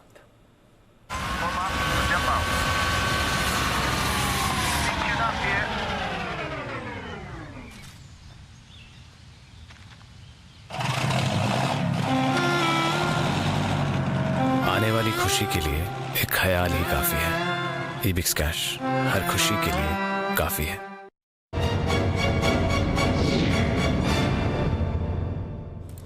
सर ग्लोबल मार्केट्स में तो कुछ ऐसा बड़ा हुआ नहीं है। डाउ फ्यूचर्स में अच्छी रिकवरी जरूर हुई थी, निचले स्तरों से 1 पॉइंट पर हमने देखा 400 पॉइंट्स की रिकवरी हो गई थी, बट अभी वापस सुस्ती आ गई है, 225 पॉइंट्स नीचे है। नैस्डैक फ्यूचर्स में आप देख रहे हैं ऑलमोस्ट 1% की गिरावट आती हुई दिख रही है। यूरोप में 2 से 2.5% की कमजोरी है। एशिया के बाजारों में भी हमने 2 से 2.5% की कमजोरी देखी थी। तो हमारे बाजार रिलेटिवली उतना खराब नहीं दिख रहे हैं, स्पेशली जो रीसेंट रिकवरी आई है, बट कमजोरी तो अक्रॉस दिख ही रही है सर इस समय। और रुपए पर नजर रखिए, गिरावट भारी रुपए में भी आती हुई 76.20 के लेवल पर पहुंचता हुआ दिख रहा है। इतना बहुत बुरा। आज खुला भी कमजोर था और अब फ्रेश बिक वाली आपको रुपए में आती हुई दिख रही है। तो फिर सबको सीखना चाहिए कुणाल जी से, सॉरी किरण जी से और जैन साहब से, कि घूमने जो भी आए सिर्फ हिंदुस्तान में घूम के आए। इंडिया के बाहर ना जाए, डॉलर बहुत महंगा हो गया है। सेठी साहब की तो मजबूरी है, उनको तो उनका बेटा पढ़ने गया ना बाहर, तो इसलिए उनको तो जाना जरूरी था। वो तो मजबूरी वाला है। घूमने फिरने वाला काम जो है वो इंडिया में करने ज्यादा बढ़िया है। बहुत महंगा हो गया डॉलर, बहुत ज्यादा। तो चलिए ठीक है। अब 230 अंक नीचे अभी भी डाउ फ्यूचर्स, राइट। कल शनिवार है, परसों रविवार है, 2 दिन बाजार बंद है, परसों खुलेंगे, सोमवार को, सॉरी। कैसे खुलेंगे नहीं पता, डेटा बता देता हूँ जी सर। पहली चीज, बाजार पोजीशन में हल्के हैं दीप इस बार, ये एक अच्छी चीज जो दिख रही है। आज भी कोई बड़ी पोजीशन बनी नहीं है ऑप्शंस में, मतलब सीरीज के पहले दिन लोगों को ज्यादा पोजीशन रखनी नहीं है, और वो भी देखिए दिन के अंत होते होते थोड़ी और कम हो जाएगी, राइट। ठीक है। 16,000 स्ट्रॉन्ग सपोर्ट है, 31 लाख शेयरों का ओपन इंटरेस्ट है पुट में। 16,500 ऊपर रुकावट है, 26 लाख शेयरों का ओपन इंटरेस्ट है कॉल्स में, ठीक है। अब एक चीज है दीप जो इंटरेस्टिंग है, आप 16,500 के नीचे ट्रेड कर रहे हैं तो कॉल राइटर भी फंसा हुआ है, नीचे के कॉल्स जो बेचकर वो भी फंसे हुए हैं, और पुट राइटर भी फंसे हुए हैं जो ऊपर के पुट बेचकर, मतलब तो दोनों तरह के लोग फंसे हैं। तो 16,300 के अगर आप नीचे जाते हैं तो लगभग 66 लाख शेयर आपके रिस्क पर आ जाएंगे, और 16,200 के नीचे आते हैं तो 90 लाख शेयर रिस्क पर आ जाएंगे। तो पुट राइटर भी लॉन्ग करके फंसा हुआ है, कॉल राइटर भी थोड़े नीचे के कॉल्स भी बेचकर बैठे हैं। तो थोड़ा सा मतलब मामला है ना, डेटा के हिसाब से भी क्लैरिटी वाला बन नहीं रहा है, तो बेहतर है सिचुएशन अवॉइड करें। 16,250 के नीचे अगर आज आप बंद होते हैं तो आपको तेजी की पोजीशन और हल्की करनी चाहिए, क्योंकि इस फिर फॉल की आपको सबसे कमजोर क्लोजिंग आज मिलेगी। 16,248 की क्लोजिंग आपको 24 फरवरी को मिली थी, उसके नीचे अगर आप बंद होंगे तो खराब भी है, इसमें कोई डाउट नहीं। बाकी 2 दिन से आप देखिए 16,650 का जो क्लोजिंग बेसिस पे स्टॉप लॉस था, पहले 16,600 आया, फिर कल 16,500 आया, तो स्टॉप लॉस तो रोज ट्रिगर हो ही रहा है क्लोजिंग बेसिस पे। अगर आज 16,250 होता है तो वो आखिरी आपका स्टॉप लॉस है, वो ट्रिगर करके आपको निकल जाना चाहिए। बचे हुए समय के लिए 16,300 आपके लिए सपोर्ट का काम करेगा, इसके नीचे जाने पर कमजोरी और बढ़ेगी। ऊपर में 16,500 के पार नहीं निकलेंगे, आप कितना भी जोर लगा ले तो ये होना चाहिए। अभी तक डेटा में ये दिख रहा है, तो 16,200 16,300 सपोर्ट है, 16,400 16,500 रुकावट है। ये डेटा में ज़्यादा कुछ ऐसा निफ्टी उछल कूद करे डेटा में तो नहीं दिख रहा है, खबर से कर ले तो अलग बात है। अगर कोई खबर नहीं आई दीप तो यहीं कहीं रह जाएगा, क्योंकि पोजीशन जिस तरह की बनी है ना, वो एकदम बैलेंस पोजीशन है। वीकेंड पर ट्रेडर्स अपनी पोजीशन को बिल्कुल नपी तुली बराबर करके जा रहे हैं। इसका मतलब क्लियर कट है कि किसी को भी तेजी या मंदी दोनों के बारे में कॉन्फिडेंस लेवल, कन्विक्शन लेवल कम है जी। क्लियर है। अब आइए बैंक निफ्टी, 34,000 मजबूत सपोर्ट है, 14 लाख शेयर है, 35,000 मजबूत रुकावट है, 12 लाख शेयर, और आज लगभग इसी रेंज को ट्रेड किया है। नीचे में आप देखिए बैंक निफ्टी का 34,100 का लो है, ऊपर में 35,100 का हाई है, और बीचों बीच में लगभग आप ट्रेड कर रहे हैं। तो 35,000 के नजदीक आए बेचिए, 34,000 के नजदीक आए लीजिए, सिंपल सी। आज एग्जैक्टली 1000 पॉइंट की रेंज, 1000 पॉइंट की रेंज, और वही आपने बोला 33,900 34,025 जो नीचे का लेवल दिया था, ये वहां पे रुकना चाहिए। 34,094 से घुमा है, करेक्ट सर। और ऊपर में आपका 35,000 के 34,975 के आसपास जो लेवल था, लगभग वहाँ से 100 पॉइंट ऊपर से घुमा। तो लेवल्स के हिसाब से रेस्पेक्ट करें, थोड़ा सा जरूर एक निफ्टी ने एक झटका दिया 16,200 के नीचे एक बार इंट्राडे ट्रेडर्स के लिए स्टॉप लॉस ट्रिगर करवा के, वापस क्लोजिंग पे तो ठीक ही आ रहा है, तो कोई ज़्यादा नया करने जैसा है ही नहीं बात। बिल्कुल। और आज एक और समस्या दूसरी है दीप, और वो क्या है, अब आप कल के डेटा देखिए, कल कोई खास ऐसे एफआईएस की बिकवाली इंडेक्स और स्टॉक फ्यूचर में थी, कैश में थी, उसका इफेक्ट देखिए। आज आपको इंडेक्स जितना कमजोर दिख रहा है उससे कहीं ज़्यादा स्टॉक्स कमजोर दिख रहे हैं। स्टॉक्स में जो बिकवाली आ रही है ना, बड़ी खराब वाली आ रही है। अब आप देखिए, एक मेटल्स हैं, एक ही चीज़ जिसको सेफ समझ रहे थे लोग कि जब तक झगड़ेंगे मेटल चलता रहेगा, तो मेटल देखो आज देना शुरू कर दिया, और जैसे ही मेटल दिया बैंक निफ्टी ऊपर आ गया। अब बहुत परफेक्ट, मतलब एक कुछ तो ये कई बार वो विश्वेश जी बोलते ना, वो ये कर रहा है, वो मतलब वो कौन है, वो फेसलेस कौन आदमी है वो पता नहीं है। हाँ। लेकिन वो है ना, मैंने एक बार पूछा भी था विश्वेश जी को, ध्यान होगा, मैंने पूछा भी था, मैंने कहा वो कौन है, बोले कि वो आपका ये स्टॉप लॉस ट्रिगर करवा देगा, वो आपका ये करवा देगा। ये उसी तरह का वो है जो ये डिसाइड करता है कि इस वक्त आपके लिए मेटल्स अब शॉर्ट करने का टाइम है या बैंक लॉन्ग करने का टाइम है। बिल्कुल ट्रेड वो रिवर्स होता दिख रहा है। तो ये जो वो है विश्वेश जी, वही ये सब जो कर रहा है, ये इसका मतलब क्या है? देखिए अनिल जी, मैं बहुत ही अप्रिशिएट करता हूं कि आपने इस चीज़ को, मैं कहूँगा कि in market as a trader हम किसी एक पर्सन को एड्रेस नहीं करते। We say that this guy, और प्रोबेबली इंस्टीट्यूशन को अगर एड्रेस करना है तो वी से कि यहाँ पे बहुत सेलिंग है, मार्केट इज लुकिंग बैड, कोई सेलिंग कर रहा है। अब ये कोई भी हो सकता है अनिल जी, और मैं कल रात को डेटा देख रहा था और मैं शेयर करता हूँ 1,65,000 करोड़ का अक्टूबर से आप बेच रहे हो अनिल जी। फैब के मंथ में 40,000 करोड़ का एफआई ने सेल किया है। नाउ अब डॉलर की बात कर रहे थे, मुझे लगता है dollar will go to 80। Currency market में हैवॉक मचा हुआ है अनिल जी। यूएसडी आईएनआर का अगर आप चार्ट देख रहे हो, और हमारे पैनल में तो तुर्रम खान चार्टिस्ट है, मुझे लगता है Anil ji dollar will run through the roof, मतलब हमारा USD INR will easily go to 17। इतना बड़ा कंसोलिडेशन निकल रहा है, एफआई कॉन्स्टेंटली बेच रहा है। On top of that DII ने मार्केट को पकड़ के रखा है। आप देखिए टिपिकल पैटर्न क्या है, आप नेगेटिव खुलते हो, नीचे जाता है, ऑल ऑफ अ सडन 10:30-12 के बाद बाइंग आती है, ऊपर जाता है, और बाद में वापस नेक्स्ट डे नीचे खुलता है। तो व्हाट इट मींस, जिसको बेचना है वो मन बना के आया कि मुझे बेचना है, और शायद एलआईसी की आईपीओ की वजह से मार्केट को पकड़ के रखा है। अदरवाइज 15,500 तो हमको कब का होना चाहिए था अनिल जी। मुझे लगता है जिस रो को हम रिफर कर रहे हैं, they are the strong hands, they have bought around about 7 lakh crore का मार्केट में बाइंग आया था from the lows of covid. अब अगर वहां से 50% का भी सेलिंग आना है, और लेट इज 30% का भी, you're talking about 3 lakh crore का सेलिंग, जिसमें से 1.5 लाख करोड़ ही हुआ है अनिल जी। तो इसीलिए मैं बहुत ज्यादा पॉजिटिव स्टैंड नहीं रखता। आप देखिए पिछले 1 महीने से consistently I have given sell calls with a very negative stand, और इसमें डाउ जोन्स ने अनिल जी बहुत क्रिटिकल लेवल तोड़ दिया है। करेंसी मार्केट में रिस्क है, ऑन टॉप ऑफ दैट जो जियोपॉलिटिकल टेंशन है। इस सिचुएशन में कोई भी समझदार होगा, अगर उसका होराइजन लेस देन 3 मंथ है तो वो क्यों खरीदना चाहेगा। तो मुझे लगता है थोड़ा ऊपर खरीदो या तो फिर साइड में रहो। तो जो सेलिंग है वो डिलीवरी बेस्ड सेलिंग है अनिल जी, तो वो is somebody who has bought at a lower level and he is booking profit very largely. That is Anil ji मेरा व्यू। तो ये बिल्कुल क्लियर कट होता दिखा। जैन साहब अब स्ट्रेटेजी चेंज कर लें क्या, कि जो अब तक सबको लग रहा था मेटल में पैसे बन जाएंगे, अब क्या वहाँ पर मुश्किल है मामला? क्या अब मेटल के बजाय बैंक्स, ऑटो, रियल एस्टेट ये खरीदने चाहिए? एक बहुत सही सवाल है। इनफैक्ट मैं आपको जब सुन रहा था तो मैंने देखा कि एक कॉन्ट्रारियन अप्रोच सर्टेनली मार्केट में दिखता है, और मार्केट को कहीं ना कहीं काफी देखिए बैलेंसिंग हो रही है। अब एफएमसीजी टूट रहे थे, उसमें आईटीसी चल रहा है, बट एचयूएल बहुत ज्यादा टूटा, या फिर फार्मा थोड़ा बहुत रिकवर किया हुआ है, फिर आईटी संभाल रहा है।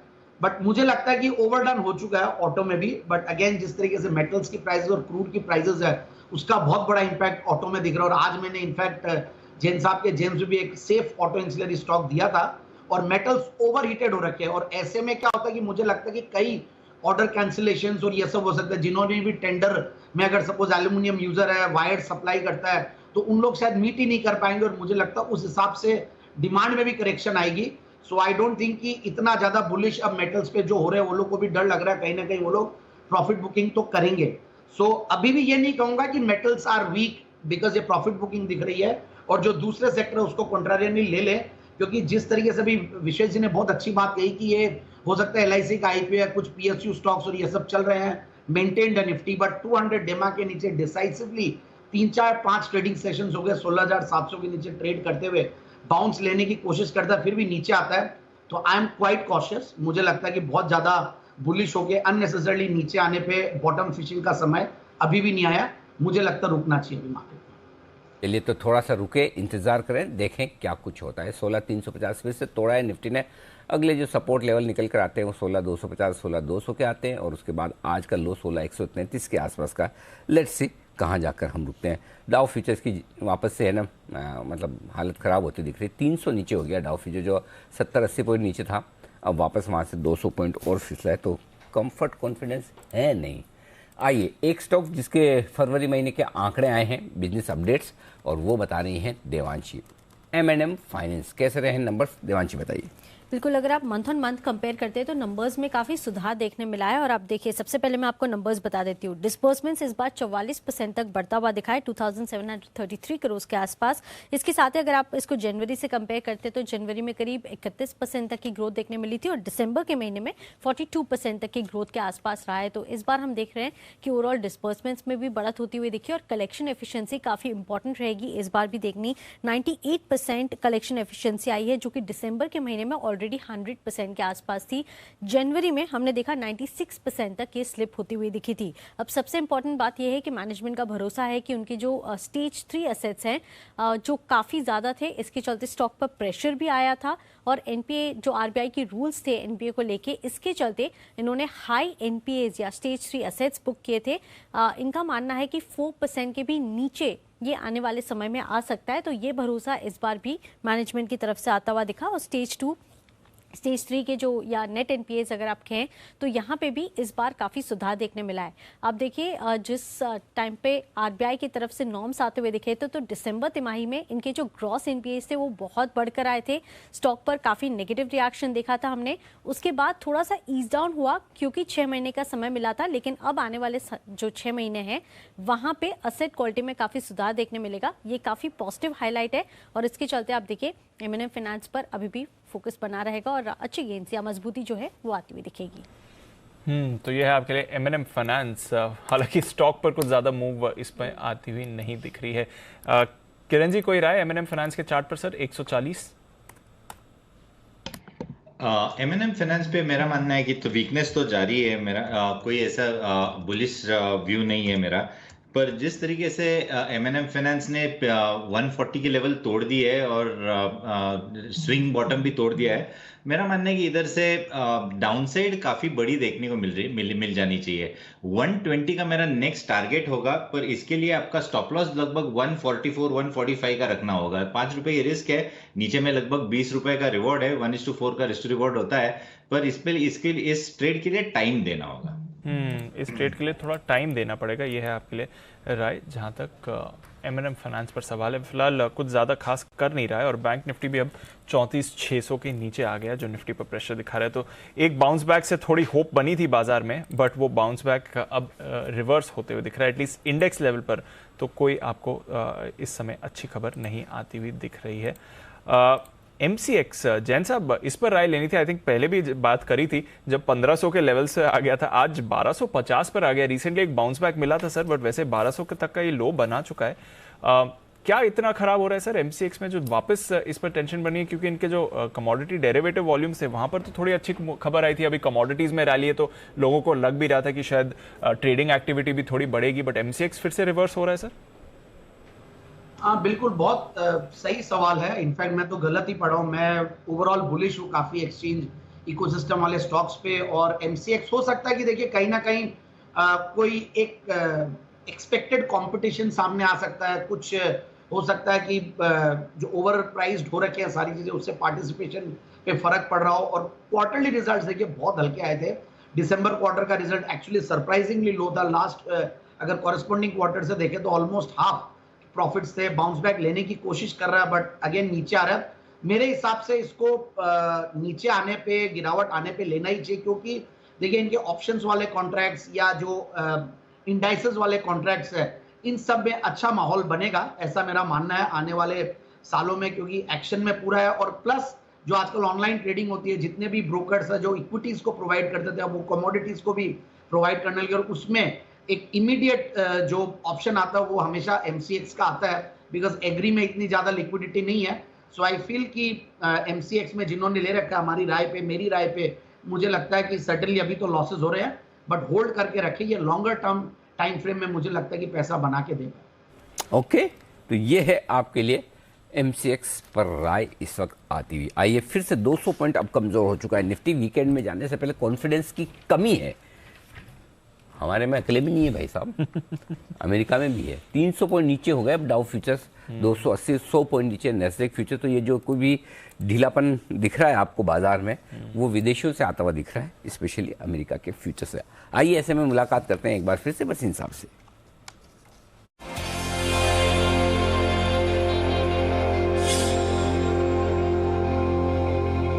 स्वागत है सर आपका, बताएं सर, एक बार अपडेट्स दें और उसके बाद लेते हैं आपकी फ्रेश कॉल्स भी। अरे जी, कल मैंने आपको कोफोर्स दिलाया था 4550, तो वो आज देखिए वो सॉरी हाँ, तो वो 4750 बिक गया। 200 रुपए Coforge is been an outperformer, और मुझे लगता है कि यहाँ से अभी भी उसमें अच्छी चाल रह सकती है। तो कोफोर्स में आपको अगर मैं बनाए तो प्रॉफिट बन बुक करिए। सुबह आपको दिलाया था BEL और HAL, उसमें बने रहिए। आई think they will out perform because defence equipment में उन दोनों की ऑर्डर इनफ्लो बहुत बढ़िया रहेगी। अब आपके लिए 2 बाइस हैं मार्केट रिलेटेड, आप कहें तो मैं शुरू करूं। सर बताएं प्लीज। तो अनिल जी पहले लीजिए HCL टेक, मुझे लगता है टेक्नोलॉजी अच्छा कर रहा है और HCL टेक ने काफी कंसोलिडेट कर लिया है। 1135-36 में लीजिए, stop loss 1112, target of 1180 to 1200। दूसरा पिक मुझे यहाँ पे L&T बहुत पसंद आ रहा है, बिकॉज कैपेक्स एक्सपेंशन और जो उसका इंफ्रास्ट्रक्चर में रुझान है वो सब ऑर्डर इनफ्लो बढ़ेंगे। हाँ, उसके मार्जिन में प्रेशर पड़ेगा बिकॉज इनपुट कॉस्ट बढ़ गया है, but I think they will be able to pass it on. तो 1715 रुपए में L&T लीजिए, stop loss of 1680, target of 1785।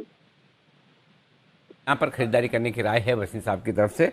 ये है, एक है HCL टेक और दूसरा है L&T।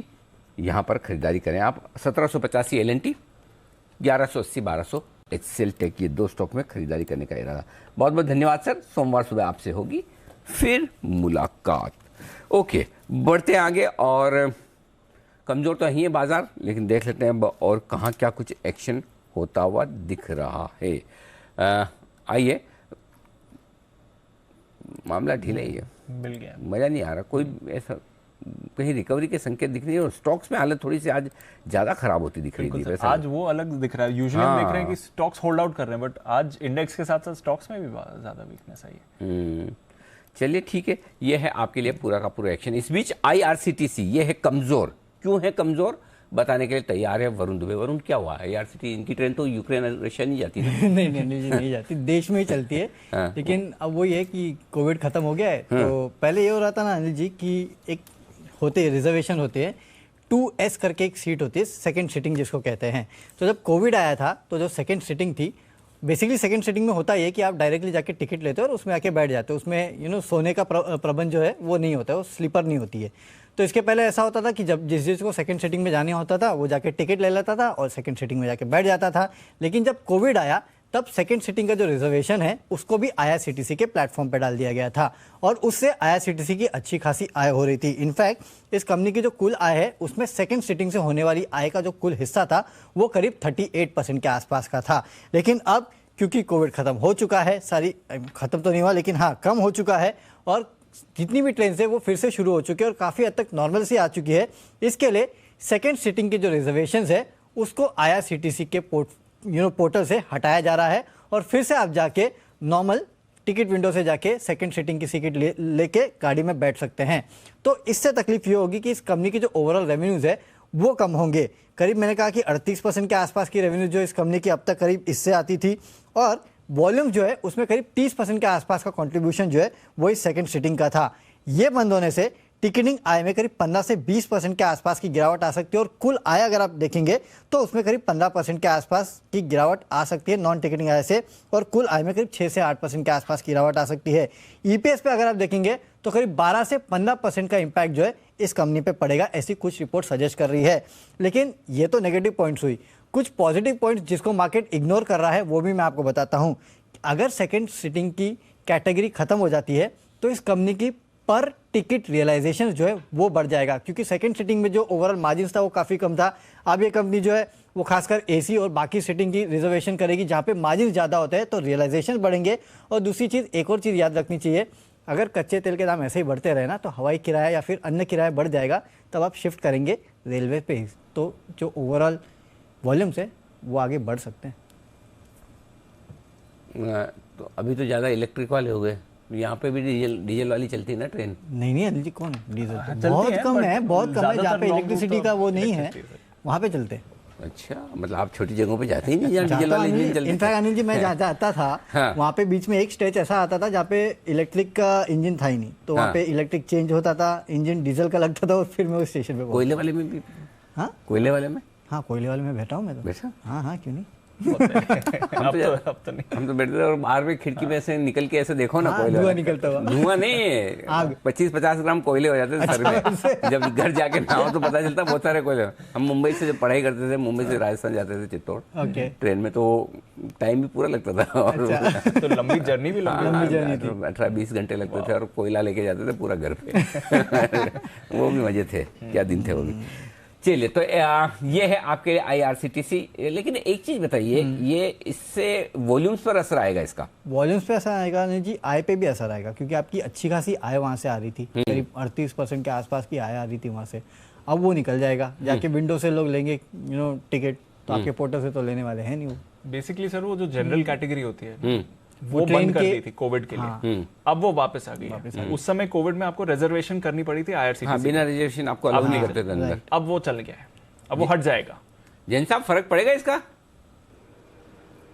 बिल्कुल फर्क तो पड़ेगा सर। और ये देखिए 2S सीटिंग, हालांकि देखिए IT ओरिएंटेड वो है, तो इनके लिए तो कोई भी अगर इस तरीके का रेवेन्यू गिरता है तो सर्टेनली फर्क पड़ रहा है। और बट एक लॉजिक मुझे जो दूसरी लगी कि रेलवेज की हो सकता है कि वापस से ट्रांसपोर्टेशन के हिसाब से इसकी और डिमांड बढ़ सकती है, but overall anyways I am never bullish on the stock. और हालांकि जब मैं शो के लिए आ रहा था तो मैं देख रहा था कि शॉर्टिंग कहाँ की जा सकती है, शॉर्टिंग कैंडिडेट्स कौन सा, तो IRCTC से सामने आया था, बट फिर देखा कि चार्ट्स पे रिस्क रिवॉर्ड रेशियोज नहीं बैठ रहे हैं, तो मेरे हिसाब से तो उछाल पे बेचने की कोशिश करनी चाहिए।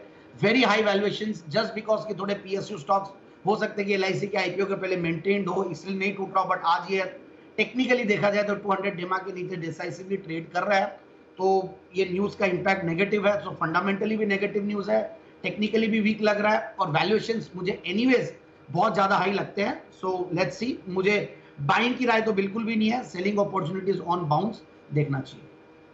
देरी न करें, उछाल में बिकवाली करें, प्रॉफिट बुकिंग करें, ये राय आपके लिए आती है जैन साहब की तरफ से IRCTC पे। ओके, परफेक्ट है।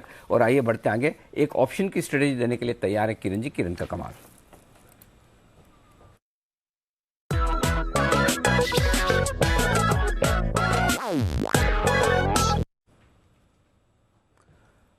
ओके, बताइए किरण जी। अनिल जी, कोल का 180 का पुट ऑप्शन बाय करना है, यानी मंदी करनी है। 8 रुपए 40 पैसे का भाव है, 7 रुपए 60 पैसे का स्टॉप लॉस रहेगा, और टारगेट सोमवार के लिए 13 से 15 रुपए के टारगेट देखने को मिलेंगे। इधर भी हमें देखने को मिल रहा है कि 185, 187 और 190 ये तीनों स्ट्राइक में काफी स्ट्रॉन्ग कॉल एडिशंस हो चुके हैं, और उसके चलते नीचे में पुट ऑप्शंस में अनवाइंडिंग देखने को मिल रही है। तो मेरा फर्स्ट टारगेट 177.50 का रहेगा कैश लेवल्स पे, और दूसरा 175। तो ये दो टारगेट्स के लिए कोल में पुट ऑप्शन बाय करने की सलाह है। कोल इंडिया है वो स्टॉक जहां पर आपको पुट ऑप्शन खरीदना है 180 की स्ट्राइक प्राइस का। और सुबह हम ये बात कर भी रहे थे दीप की, देखिए ये ट्रेड रिवर्स कभी भी किसी भी वक्त होते हुए दिखेगा, इस पर नजर रखिए, वो रिवर्स होते हुए नजर आ रहा है, पहला संकेत आया है। आइए एक और बेहतरीन कॉल विश्वेश जी की तरफ से भी आने की तैयारी में, उससे पहले जल्दी से चलते हैं हमारे संवाददाता हमारे साथ इस वक्त अनुराग शाह बता रहे हैं आपको एक बड़ी और एक्सक्लूसिव खबर इंश्योरेंस कंपनियों से जुड़ी हुई। रशिया और यूक्रेन के मामले को देखते हुए कहाँ इंश्योरेंस सेक्टर पर किस तरह का असर आ रहा है, अनुराग बताइए। देखिए, रशिया यूक्रेन का जो युद्ध चल रहा है उसके बाद री इंश्योरेंस पे काफी ज्यादा दबाव आ गया है, और जिस तरह से हमें सोर्सेज से जानकारी मिल रही है, री इंश्योरेंस कंपनियों ने अपने पोर्टफोलियो में प्रीमियम दरें बढ़ाना भी शुरू कर दी, और सबसे ज्यादा दबाव जो है वो एविएशन और मरीन में है। मरीन के अंदर जो दरें हैं वो 0.05% तक बढ़ा दी गई है। हालांकि 0.05% हमें अभी छोटा दिख रहा हो, लेकिन जिस तरह से मरीन का प्रीमियम कैलकुलेट होता है ओवरऑल शिप कंसाइनमेंट के हिसाब से, तो ये भी काफी बड़ा राशि होती है। और एविएशन का प्रीमियम इसलिए बढ़ रहा है क्योंकि नो फ्लाइंग जोन है वो काफी ज्यादा, उसकी जो कगार है काफी ज्यादा बढ़ गई है, तो इस वजह से वहां प्रीमियम में बढ़ोतरी हो रही है। इसको देखते हुए कई सारी इंश्योरेंस कंपनियों ने अपने कॉन्ट्रैक्ट रद्द कर दिए, क्योंकि उनके कॉन्ट्रैक्ट में कुछ क्लॉज होते हैं वॉर से जुड़े हुए, वो कॉन्ट्रैक्ट रद्द कर दिए। लेकिन अभी तक जो हमें सूत्रों से जानकारी मिली है उसके मुताबिक जीआईसी रे जो भारत की री इंश्योरेंस कंपनी है उनके द्वारा अभी तक कोई कॉन्ट्रैक्ट रद्द नहीं किए गए हैं, लेकिन जो दबाव आ रहा है वो काफी ज्यादा है और इसका जो असर है वो री इंश्योरेंस कंपनियों के साथ साथ जो जनरल इंश्योरेंस कंपनी है उन पे भी देखने को पड़ेगा, क्योंकि जब री इंश्योरेंस कंपनी अपना प्रीमियम बढ़ाती है तो जनरल इंश्योरेंस कंपनियां उनको भी ज्यादा प्रीमियम देना पड़ता है और उसका जो पास ऑन है वो नॉर्मल प्रीमियम से होता है। तो आने वाले दिनों में हम देखेंगे इसमें और ज्यादा दबाव दिखेगा, क्योंकि जो कॉन्ट्रैक्ट रिन्यू होते हैं वो अप्रैल के आसपास होते हैं और वहां पर अभी से ही नोटिस देना शुरू कर दिए गए हैं कि दरों में कितनी बढ़ोतरी हो रही है। ओके, तो ये है आपके लिए पूरी तरह से इंश्योरेंस कंपनी पर राय आती है। देखिए तो री इंश्योरेंस वाली कंपनियों को मुश्किल है, उनको दबाव देखना पड़ रहा है, और खासतौर से जो विदेशों में कारोबार करते हैं। विदेशों में कारोबार करें तो जीआईसी री की एक रूस में सब्सिडरी भी है, 100% सब्सिडरी है जो रशिया में है, तो वहां उसका जो दबाव आएगा क्योंकि वो वहां की कंपनी है, तो जिस तरह के ओवरऑल पोर्टफोलियो उनको कवर करना पड़ेगा। और अभी जो शिपिंग के अंदर इसलिए हुआ है क्योंकि 3-4 शिप है वो भी अटैक किए गए हैं। अच्छा, तो वहां पर आया था ना वो एक बांग्लादेश की शिप के ऊपर वो गिर गया था, एस्टोनिया का भी एक शिप था, तो वहां पे भी अटैक किए गए हैं, तो इसलिए वहां जो मरीन का प्रीमियम है बहुत ज्यादा बढ़ गया है। और जो क्लॉजेज होते हैं उसमें यह होता है कि जब मरीन के अंदर जो पर्टिकुलर 5 पावरफुल देश है जो अगर वो वॉर जोन में चले जाते हैं तो वहां का कंसाइनमेंट रद्द होकर उसको दूसरी जगह कहीं डाइवर्ट करना पड़ता है, तो उसकी ओवरऑल लागत जो है वो काफी बढ़ जाती है। तो इन सब चीजों को देखते हुए जो मरीन का और एविएशन का जो इंश्योरेंस प्रीमियम है, री इंश्योरेंस प्रीमियम है, वो काफी ज्यादा बढ़ रहा है। ओके, तो ये है आपके लिए पूरा एक्शन। वैसे आज सुबह हमने HDFC लाइफ की MD विभा पडलकर जी से बातचीत की थी, ये लाइफ इंश्योरेंस वाले स्टॉक भी सब गिर रहे हैं। तो हमने पूछा भाई कि क्या ऐसा कुछ आपको नुकसान होता है यूक्रेन रशिया, तो उन्होंने साहब बोला कुछ फर्क नहीं पड़ता, पता नहीं फिर भी सब गिर रहे हैं। हाँ, तो आज सारे जैन साहब बिना वजह ही गिर रहे हैं, मार्केट के मूड के हिसाब से आप मान लें। वैसे आज जरूरत से ज्यादा गिरे हैं, तो कोई लाइफ इंश्योरेंस कंपनी पसंद है आपको पैसा लगाने के लिए? नहीं, देखिए अनिल जी ऐसा नहीं है, मुझे लगता है कि देखिए इम्पैक्ट तो पड़ता ही है, और एक जनरली ग्रीड और फियर, और अगर फियर की अगर बात करें तो ये फियर तो रहता ही है। और जो अभी अनुराग जी ने कहा कि ये देखिए ये पॉइंट बहुत इंपॉर्टेंट है, और मुझे लगता है कि री इंश्योरेंस कंपनीज के लिए भी और इंश्योरेंस कंपनीज के लिए दोनों के लिए टफ टाइम्स आने में कोई बड़ी बात नहीं है। और हालांकि देखिए ये वैल्यूएशंस के लिहाज से कोई बहुत ज़्यादा सस्ते भी नहीं है, और जब मार्केट्स का मूड माहौल खराब रहता है और ओवरऑल सेंटिमेंट्स वीक रहता है तो महंगे स्टॉक्स टेंड टू फॉल। और मुझे ऐसा लगता है कि LIC का IPO की वजह से ये सब ओवरऑल थोड़े ज़्यादा अच्छे कर रहे थे, बाकी इसमें ज़्यादा ICICI लोम्बार्ड और ये जो जनरल इंश्योरेंस वाली कंपनीज है उन पे ज़्यादा इम्पैक्ट पड़ेगा। आज वो लाइफ इंश्योरेंस के बारे में बात कर रही थी, तो ठीक है लाइफ में थोड़ा कम है, बट जनरल में नॉन लाइफ में थोड़ा ज़्यादा इम्पैक्ट पड़ेगा। और मेरे हिसाब से गिरावट पे फिर भी खरीदारी का ही अपॉर्चुनिटीज ढूंढना चाहिए, क्योंकि ऑलरेडी बहुत करेक्टेड है ये सारे स्टॉक्स। ओके, तो ये है आपके लिए इंश्योरेंस कंपनियों पर राय जैन साहब की तरफ से। बढ़ते हैं आगे और विश्वेश जी के लिए बिगुल विश्वेश का विशेष।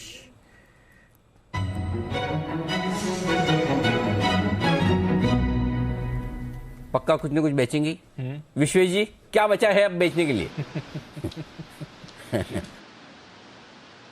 देखिए अनिल जी, एक दो चीज़ है। पहले तो निफ्टी और बैंक निफ्टी के बहुत ही क्रिटिकल लेवल है, मतलब 16,240 के नीचे अगर निफ्टी सस्टेन हो जाता है तो अगला लेवल 15,500 का आता है, और बैंक निफ्टी 34,300 और, तो अगला लेवल बैंक निफ्टी में तो काफ़ी डरावना है, मैं बोलूँगा नहीं।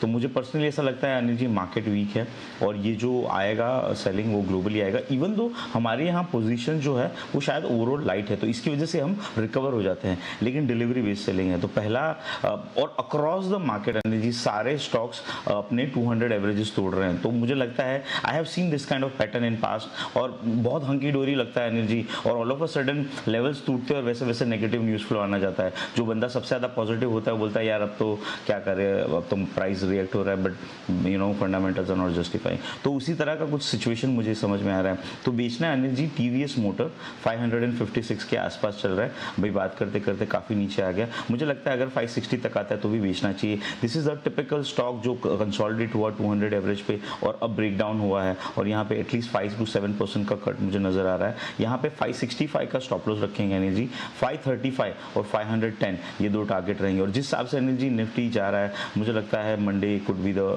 Difficult time, because overnight he news आएगा और कुछ बड़ा न्यूज़ आएगा, तो शायद लिवरेज लॉन्ग नहीं रखने चाहिए। एट द सेम टाइम अगर आप शॉर्ट हो तो भी थोड़ा सा प्रोटेक्शन लेके चलो इन, बट ओवरऑल मुझे लगता है कि Nifty below 16 to 40 opens another 500-600 points. चलिए, तुम विश्वेश जी सोमवार सुबह के लिए भी डरा रहे हैं। पहले तो आप है ना विश्वेश जी धन्यवाद स्वीकार कर लें सुमित जी से, जिन्होंने सुबह 586 में पिक ऑफ द डे के तौर पर टीवीएस में बिकवाली की राय दी थी और 555 के टारगेट दिए थे। एग्जैक्टली वहीं पर आप अब बेचने की राय दे रहे हैं, तो उनके टारगेट हासिल हुए। दूसरी बात ये कि मंडे का भी आप, तो फिर मंडे भी हमारी ट्रेडर्स डायरी नहीं होगी दीप, पूरा हफ्ता निकल गया इस बार ट्रेडर्स डायरी निकल गया। हाँ, क्योंकि मतलब नहीं है जिस तरह का माहौल है उसमें ट्रेडर्स डायरी हम इसलिए काफ़ी लोग पूछ भी रहे हैं, अरे ट्रेडर्स डायरी क्यों नहीं आ रहा। बात सही, आप बड़ा पसंद करते हैं उस शो को, बहुत अच्छी उसमें एडवाइस निकल कर भी आती है, लेकिन हम पर्पजली नहीं कर रहे हैं, क्योंकि क्या है कि जिस तरह का माहौल है ना, कहाँ खुलता है दिन में क्या होता है, कहाँ बंद होता है, तो इससे ये नहीं कि मतलब गलत हो जाएंगे, गलत तो नॉर्मल डे में भी हो सकते हैं। हाँ। उसके लिए वॉर वगैरह होने की जरूरत नहीं है, लेकिन ये कि हम ये चाहते ही हैं कि आप ट्रेड कम से कम करें। करेक्ट सर, करें ही ना सर। 1000 पॉइंट रिवर्सल अगर होगा इंटरडे में, आप सुबह कैसे वो प्रेडिक्ट कर सकते हो बाद में फिर, और दोनों तरफ की पोजीशन फिर कट जाएंगी, शॉर्ट्स भी कटेंगे, लॉन्ग्स भी कटेंगे। एब्सोल्युटली, इसीलिए ना हम कर नहीं रहे कि शांति से बैठो आराम से, कोई दिक्कत नहीं। अच्छा, बाय द वे ये विश्वेश जी कुछ बोल रहे थे, ये हाँ, ये हमारे जो हिंदी माध्यम से जिन्होंने पढ़ाई की है, अध्ययन किया है, जैन साहब हुए हैं, नहीं जैन साहब वैसे, हाँ जैन साहब भी राजस्थान से ही हैं हमारे। इंग्लिश आती है जैन साहब आपको? हाँ बिल्कुल sir, I can speak good English sir. अच्छा, वो आप इतना बोले, मैं तो एबीसीडी पूछने वाला था। तो मुझे लगा लिटरेचर इंग्लिश का टॉपर था सर। ओहो, इन द यूनिवर्सिटी। चलिए ठीक है, फिर ये सवाल बंसल जी की सहायता करने के लिए, ये जो आप कुछ बोले थे विश्वेश जी, हंकी डोरी, ये क्या होता है?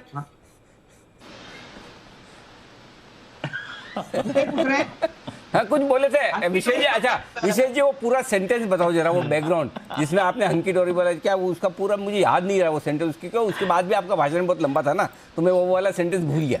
अनिल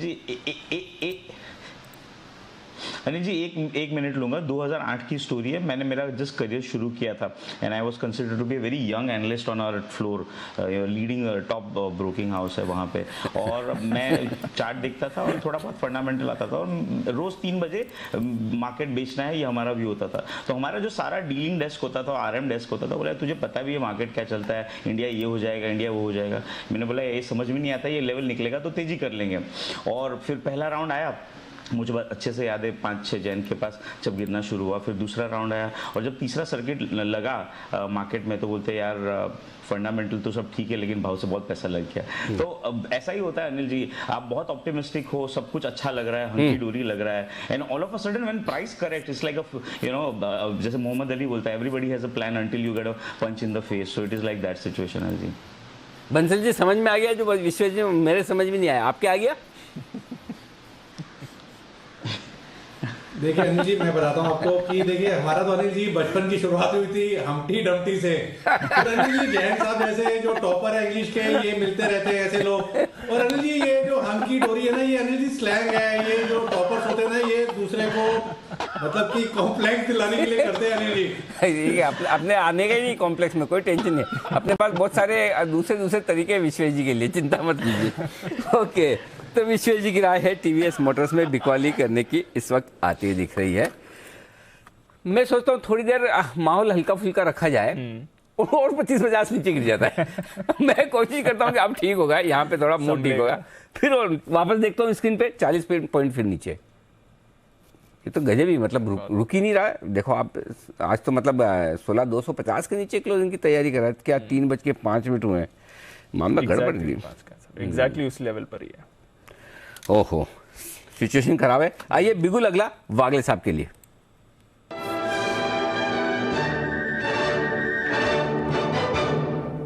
जी वागले साहब बताएं सर। जी, टाटा मोटर्स ने एक इम्पोर्टेंट लेवल ब्रेक किया है। मल्टीपल 5-6 दिन का पहले का जो लो है 422 का, जो अभी जिसके नीचे ये क्लोज होने की तैयारी है, तो मुझे कम से कम 15 से 18 रुपए नीचे 400 के लेवल आपको मंडे को टेस्ट करते हुए दिखता है। मेरा भी ओपिनियन यही है कि गैप डाउन ओपन मिलना चाहिए। तो 423 के स्टॉप लॉस से आप बेचे, 5 रुपए की रिस्क होगी यहाँ से। डाउन साइड एक 15-17 रुपए, 400, 402, 403 इसके आसपास का टारगेट आपको मिलना चाहिए। 400 तक की तरफ जाने के लिए तैयार है टाटा मोटर्स। सेल कॉल आ रही है, टाइट स्टॉप लॉस और बड़े टारगेट्स के लिए वागले साहब के है सेल रिकमेंडेशन। सुमित जी को क्या है पसंद ट्रेड के लिए? चलते हैं उनके पास, सुमित के सुपर हिट के लिए।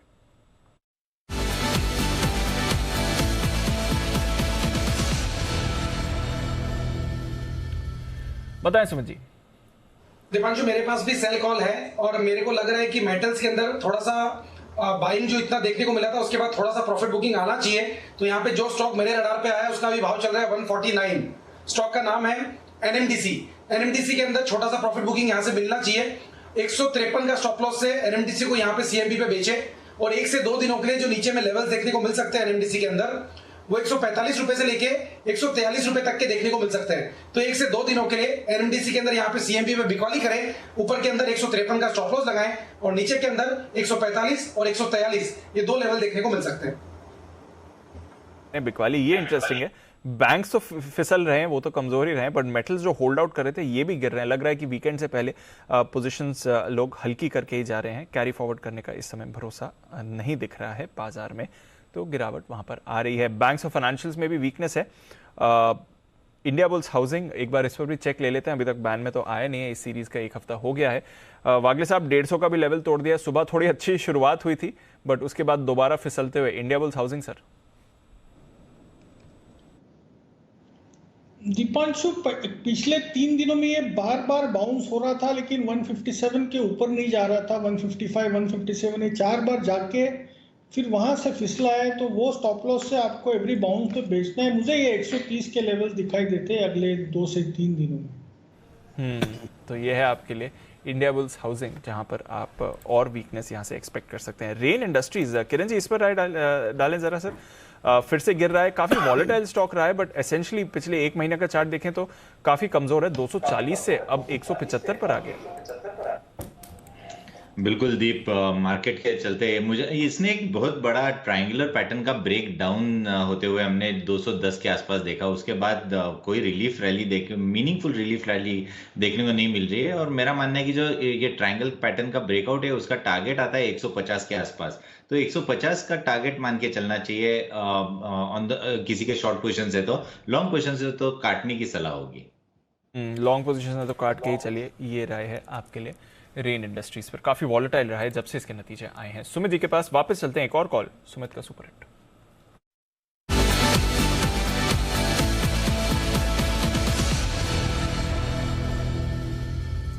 बताएं सर। एक सेल कॉल रडार पे है। स्टॉक का अभी भाव चल रहा है 225 रुपया, 226 रुपया। स्टॉक का नाम है जील। जी एंटरटेनमेंट के अंदर यहां से मेरे को लग रहा है कि बिकवाली देखने को मिल सकता है। जील के अंदर यहां से गिरावट देखने को मिलना चाहिए। 215 रुपए से लेके 210 रुपए तक के लेवल जील के अंदर देखने को मिल सकते हैं। स्टॉक के अंदर ऊपर में 234 रुपया, 235 रुपया ये रेजिस्टेंस होगा। 234 के ऊपर का स्टॉप लॉस लगा के बिकवाली करे 215 से 210 के टारगेट्स के लिए।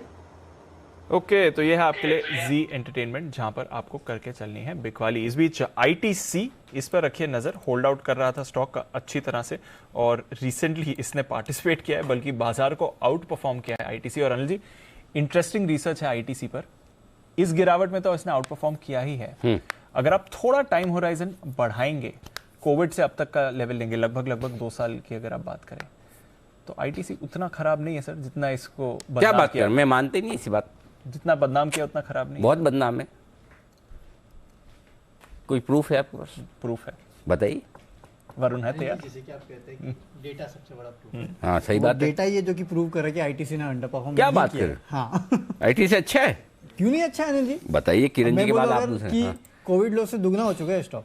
हाँ, कैलकुलेशन में आपको बता बताइए रहा हूं, बताइए बताइए। हाँ। देखिए कोविड लॉस मतलब मार्च 2020 के आसपास के लॉस हमने कंसीडर किए हैं, और अगर आईटीसी को देखेंगे तो 13 मार्च को इस कंपनी ने 135 का लो बनाया था, तब ये कोविड का टाइम था। और एचयूएल ने, अगर आप अब देखो आईटीसी को मैं नंबर ऑफ एफएमसीजी कंपनी से कंपेयर कर सकता हूँ, लेकिन अगर आप मेन कंपेरिजन इस कंपनी का किसी से लोग करते हैं, क्योंकि ये निफ्टी का हिस्सा है, तो वो एचयूएल से करते हैं। तो एचयूएल के साथ अगर मैं इसको कंपेयर करूं, एचयूएल ने लो बनाया था 1756 का 19 मार्च को। ये कब है? कोविड के वक्त, 19 मार्च 2020 को। हाँ 19 मार्च को। और आईटीसी ने 13 मार्च को 135 का। ओके। और इसको मैं एफएमसीजी इंडेक्स से भी कर लेता हूँ। एफएमसीजी इंडेक्स का जो कोविड लो था वो था 19 मार्च को 22,700 के आसपास का। वहां से अभी तक अगर आप देखेंगे तो एचयूएल में रिटर्न्स मिले हैं 15% के, एफएमसीजी इंडेक्स में रिटर्न मिले हैं 51% के। आईटीसी में अगर मैं सिर्फ स्टॉक के रिटर्न गिनूं तो वो आता है 68%। ये तो रिटर्न है, इसके अलावा 26 रुपए का डिविडेंड, तो उसको अगर आप गिन लो तो स्टॉक हो चुका है दुगना। और जबकि एफएमसीजी इंडेक्स 51% है और एचयूएल 15%। हाँ, और आईटीसी अगर मैं डिविडेंड को गिनूं तो दुगना। Massive performance, out performance. वो सिर्फ कभी कभी लोगों को दिखता है ना 201 200। जैन साहब, आईटीसी को भला बुरा कहने वाले लोगों के साथ क्या सलूक किया जाए? बुरा सलूक तो कर नहीं सकते हैं, पर यही सलूक बाकी आईटीसी मेरा फेवरेट स्टॉक इसीलिए, देखिए अनिल जी दिखा दिया इन्होंने, और ये बहुत अच्छी एनालिसिस। और मैं इनफैक्ट अभी आईटीसी और एचयूएल की भी बात कर रहा था। एचयूएल उस टाइम पे भी बहुत ज्यादा टूटा नहीं था, तो इसीलिए वो मेंटेन था। और आईटीसी अच्छा खासा करेक्ट किया, क्योंकि रिटेलर्स काफी घुसे हुए रहते हैं, तो ये टूटा भी था और वहां से डबल हो गया। और साथ में देखिए कई लोग आईटीसी में बहुत बढ़िया स्ट्रेटेजी के साथ कंसिस्टेंटली काम कर रहे हैं। वो ऑप्शंस राइटिंग का, पुट भी बेच के चलते हैं, कॉल भी बेच के चलते हैं। अगर वो रिटर्न अगर साथ में लगाएं तो बहुत ही बेहतरीन। और मेरा तो मैं जो blending fundamentals and technicals with options वाली जो स्ट्रेटेजी है, उसमें हमारा आईटीसी एकदम नंबर 1 अब मतलब निकलता है। और बहुत बढ़िया, मतलब ये बहुत अच्छी एनालिसिस करके लिया। और अभी भी मुझे लगता है कि आईटीसी में बहुत दमखम है, डाउनसाइड पे आए तो खरीद के ही काम करे। बहुत बढ़िया, कोई भी आता है क्लाइंट, हम लोग उनको एटलीस्ट 8 से 10%, 12% आईटीसी में जरूर से फंड को पार्क करने की राय देते हैं। तो फिर ऐसे में वरुण, एक सवाल ये भी तो है कि अगर ये कोविड लॉस से डबल हो गया है और बाकी कम चले तो ये अब ये ज्यादा नहीं चलेगा? ये लॉजिक भी बनता है क्या? अटक जाएगा। इस लॉजिक पर भी एक राय ले ली जाए कि भाई अब ऑलरेडी कोविड लॉस से दुगुना हो चुका है ना। क्यों कुणाल जी, अब कोविड के लॉस से ये दुगुना हो चुका है, ठीक है। और लीवर तो 50% ही बढ़ा है, नहीं 15%, सॉरी। और इंडेक्स 50% बढ़ा, तो इस हिसाब से तो आईटीसी नहीं चलना चाहिए। अनिल जी देखिए, लोगों की भावनाएं जुड़ी है अनिल जी आईटीसी से। अनिल जी अभी अभी मैंने सुना किरण जी आईटीसी के होटल में रुके हैं, संदीप जी आईटीसी के होटल में रुके हैं, मैं और राकेश जी भी यहाँ बिंगो चिप्स और मंगलदीप अगरबत्ती खरीद रहे हैं अनिल जी। तो एक बार अनिल जी हमें भी रुकवाइए होटल में, फिर देखिए अनिल जी, फिर आप देखिए किस तरह की परफॉर्मेंस आती है। तो ये कब हुआ कि आपने चार्ट्स देखना बंद किया और अगरबत्ती लगाकर प्रार्थना शुरू किया? अब चार्ट्स में क्या रखा है? कुछ आना जाना है नहीं, भगवान का भजन ही किया जाए। अनिल जी धूप अगरबत्ती के भरोसे ही अनिल जी तेजी आएगी। परसों में कोई पार्टी में था, किसी ने पूछा मुझे क्या लेना चाहिए, तो मेरा मुंह से ऐसे निकला भगवान का नाम लेना चाहिए। वही एक चीज है जिसके पैसे नहीं लगते हैं, बाकी कुछ भी लोगे पैसे लगेंगे। तो ऐसा हाल है। आइए, आपके लिए तैयार है हमारे एक खास मेहमान फोन लाइन पर, फोन अ फ्रेंड लाइफलाइन यूज करते हुए, आशु मदान साहब।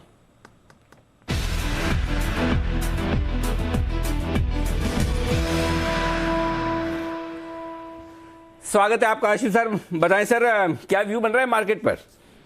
अरे जी, मैं तो मार्केट से इसलिए थोड़ी छुट्टी ले ली कि कहीं सारा इल्जाम मेरे ऊपर कोई ना डाल दे। तो व्यू तो अनिल जी जो मार्केट में हो रहा है बिल्कुल वैसे ही हो रहा है।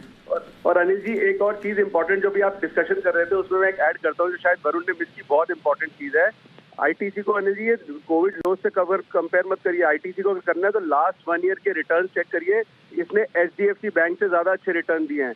तो कई बार होता है ना, जब नालायक बच्चे के नंबर खराब आते हैं तो वो जो होता है, देखो मम्मी वो 4 लोग फेल हो गए हैं, और तो उससे कंपेयर करते हैं। तो अनिल जी वो जो फेल होने वाले 4 लोग हैं ना, जो क्लास में कभी फर्स्ट आते थे, एचडीएफसी बैंक वो है।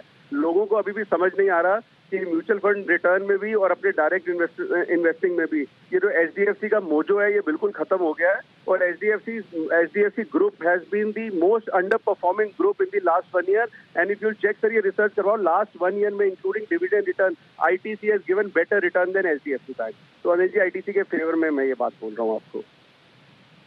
तो ये आपके लिए बिल्कुल बात सही है कि कई सारे स्टॉक्स ऐसे हैं जिनसे ITC ने बहुत बेहतर प्रदर्शन किया। बेचारे नाम ही ऐसा खराब हो गया ना, वो वैसा। जैसे आशु जी कितनी बार तेजी भी बोलते हैं, लेकिन नाम तो मंदी का ही आता है आशु जी के। चलिए अच्छा अनिल जी जी सर। अच्छा अनिल जी, जो मेरी सेल कॉल है जी बताएं। वो मतलब सेल है AU बैंक के अंदर। अनिल जी बैंकिंग तो वैसे ही बिल्कुल खराब लग रहा है। बैंक निफ्टी में मैं बहुत टाइम से बेरिश हूँ और कई बार मैंने मतलब थोड़े हार्श ट्वीट भी किए हैं। तो बैंक निफ्टी में अनिल जी अभी भी नीचे का घर लगता है और 1000-1500 पॉइंट भी बैंक निफ्टी यहाँ से आराम से जा सकता है। तो सेल करना है AU बैंक, जिसका भाव 1130-32 शायद चल रहा है इस वक्त। मेरे सिग्नल नहीं थे तो मैं बाहर आया हूँ। और अनिल जी 30 रुपए ऊपर का स्टॉप लॉस रखना है और 80 रुपए नीचे का टारगेट है। 1050 तक AU स्मॉल बैंक आ सकता है। और इसके लिए अनिल जी मैं 2 लोग बाई चांस पैनल में बैठे हैं, तो आज इनसे हाय हेलो भी हो जाएगी। ये विश्वेश जब AU बैंक बढ़ रहा होता है तो बहुत अच्छी तरह से ट्रैक करता है और पकड़ लेता है, लेकिन नीचे जाते वक्त क्यों मिस किया मुझे नहीं पता।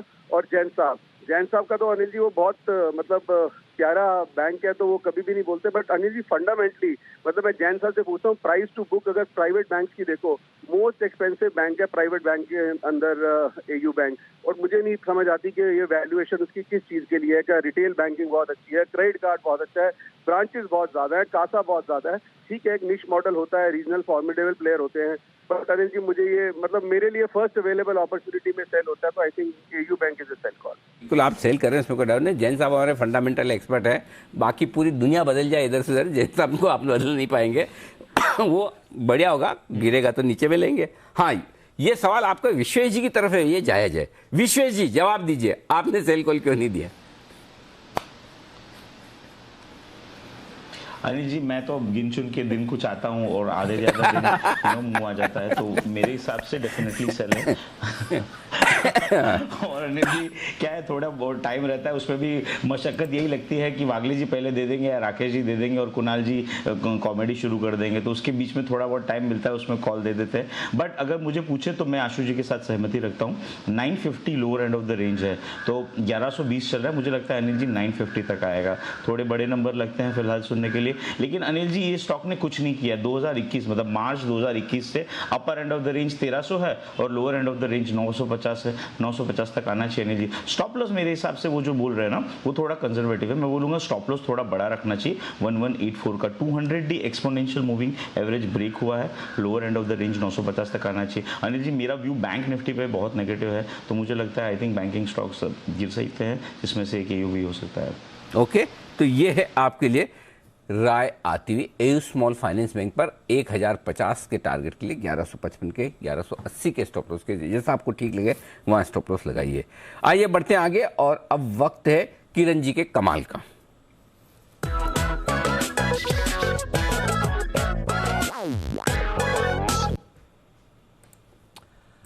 बताएं किरण जी। अनिल जी ये कॉल अगर चल गया तो बहुत ही बड़ा कमाल हो जाएगा। मुझे बेचना है बजाज फिनसर्व, और वो भी पुट के जरिए 15250 पुट ऑप्शन, जो कि अभी लगभग 730 के आसपास मिल रही है, वो बाय करने की सलाह है। 550 का मेरा स्टॉप लॉस रहेगा। पहला टारगेट 1300, दूसरा टारगेट 1500। अनिल जो ट्रायंगुलर पैटर्न में ट्रेड कर रहा है उसका ब्रेकडाउन देखने को मिल रहा है, और इसका ब्रेकडाउन का पहला टारगेट काफी नीचे आता है, वो लगभग 14,000 का है। 14,000 अगर निकल जाता है तो फिर दूसरा टारगेट आता है 13,200। जो अभी आशु जी, विश्वेश जी जो सब बात कर रहे थे, बैंकिंग स्टॉक्स नीचे खराब देखने को मिल रहे हैं, मुझे लगता है कि बजाज फिनसर्व, सवेरे मुझे लगता है कि जय ने भी बजाज फाइनेंस का कॉल दिया था, मुझे भी देना था, पर वो फास्टेस्ट फिंगर्स फर्स्ट में वो चला गया पहले। पर अभी बजाज फिनसर्व छोड़ना नहीं चाहिए। 15,250 का पुट ऑप्शन अगर लेते हैं तो मेरा मानना है कि छोटे से रिस्क से साथ आप बड़े मूव ले लेंगे। इसके लिए आपको 10 से 15 दिन का वक्त देना चाहिए, और जब गिरता है ये स्टॉक तो वन वे गिरता है। हमने देखा था 18,600 से 15,000 लगभग 4 दिन में गिरा था। तो मुझे लगता है कि एक बार 15,000 निकल जाता है, 15,200 निकल जाता है, तो 14,000 इमिनेंट है, ये पहला टारगेट रहेगा। उसके बाद हम रिव्यू लेते रहेंगे। बड़ी गिरावट के लिए तैयार हो रहा है बजाज फिनसर्व। बजाज फाइनेंस दोनों पर आपके लिए आज सेल कॉल आते हुए दिख रहे हैं। पर आइए बाजार पर क्या करके जाना है वीकेंड से पहले। 600 पॉइंट्स नीचे बैंक निफ्टी। चलते हैं अनिल जी के पास, उनकी स्टार्टिंग। सर एक रिलीफ रैली आई थी, ये रिलीफ रैली है, शॉर्ट पोजीशंस कटी थी जो भी थे वो बदल गया है, बाजार फिर से गिर गए हैं और डाउ फ्यूचर्स में भी वैसा ही है। 250 पॉइंट्स नीचे डाउ फ्यूचर्स, 1% नीचे नैस्डैक फ्यूचर्स, 3% 3 से 3.5% नीचे। यूरोप के बाजार, कच्चा तेल वापस एक्शन में है, रुपया कमजोर होते हुए दिख रहा है, गोल्ड में हो रही है खरीदारी, तो रिस्क ऑफ सेंटिमेंट पूरा बाजारों में दिख रहा है। सर क्या करके जाना है? कुछ नहीं, शांति सर, कुलदीप, कोई मतलब वाली बात है नहीं। मतलब क्या होगा कि इसको पता नहीं, 250 पॉइंट आपका डाउन नीचे हो गया, अब वो 250 नीचे होगा, ऊपर होगा, बंद होगा, सैटरडे संडे क्या होगा, सोमवार क्या होगा, कुछ नहीं। तो सिंपल सी चीज़ है, हमारा नोटा बरकरार है, क्लोजिंग जो हो रही दोनों की खराब हो रही है, निफ्टी की भी खराब हो रही, बैंक निफ्टी तो खराब है ही। खैर निफ्टी पे आप देखो कि 16,250 के आसपास बन रहा है, वो मेक और ब्रेक वाला जो उस दिन की जो क्लोजिंग थी 24 फरवरी की, उसके आसपास ही हो रही। तो मेरा कोई ओपिनियन इस वक्त है नहीं, तो बेटर है सीधे कॉल्स ली जाए। हमारे सारे एक्सपर्ट्स एक के बाद एक तैयार हैं। पहला बिगुल अब जय ठक्कर के लिए कैश का ऑप्शन।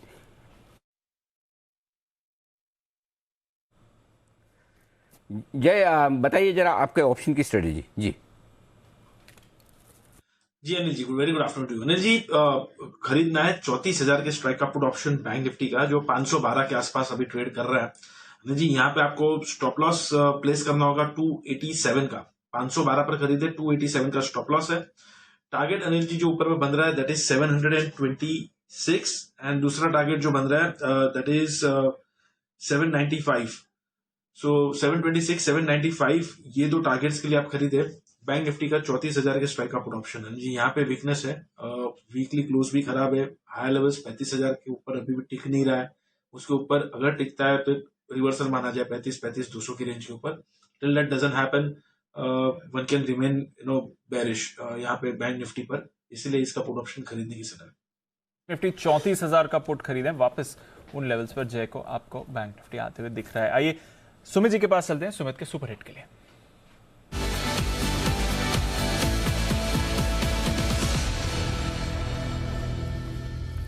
बताएं सुमित जी। दीपांशु, एसटीबीटी है, सेल करके चलना है। एक स्टॉक जिसमें मल्टीपल सपोर्ट ब्रेक हो रहे हैं। 192 का अभी भाव चल रहा है। स्टॉक का नाम है इंडियन होटल। इंडियन होटल के अंदर मल्टीपल सपोर्ट ब्रेक हो रहे हैं और मेरे को लग रहा है कि स्टॉक के अंदर यहां से 1 से 2 दिनों के अंदर 10 से 15 रुपए का फॉल देखने को मिल सकता है। पिछले 1 महीने के जो सपोर्ट है वो इंडियन होटल के अंदर ब्रेक हो रहे हैं। 192 का भी भाव है, यहाँ पे बिकवाली करें। 199 का इसके अंदर ऊपर में स्टॉप लॉस लगाएं। नीचे में जो टारगेट देखने को मिल सकते हैं इंडियन होटल में, वो 185 रुपए से लेके 180 रुपए तक के देखने को मिल सकते हैं। पुट के जरिए भी ट्रेड लिया जा सकता है। 190 वाला पुट अभी 9 रुपए 10 पैसे पे ट्रेड कर रहा है। 5 रुपए का इसके अंदर नीचे में स्टॉप लॉस लगाएं। ऊपर में 14 रुपए से लेके 16 रुपए तक के टारगेट 190 के पुट के अंदर देखने को मिल सकते हैं और फ्यूचर्स के अंदर 185 रुपए से लेके 180 रुपए तक के टारगेट देखने को मिल सकते हैं। तो एसटीबीटी कर सकते हैं इंडियन होटल। इंडियन होटल्स में पुट खरीदना है तो पुट भी खरीद कर जा सकते हैं। वागले साहब के लिए वागले का वंडर।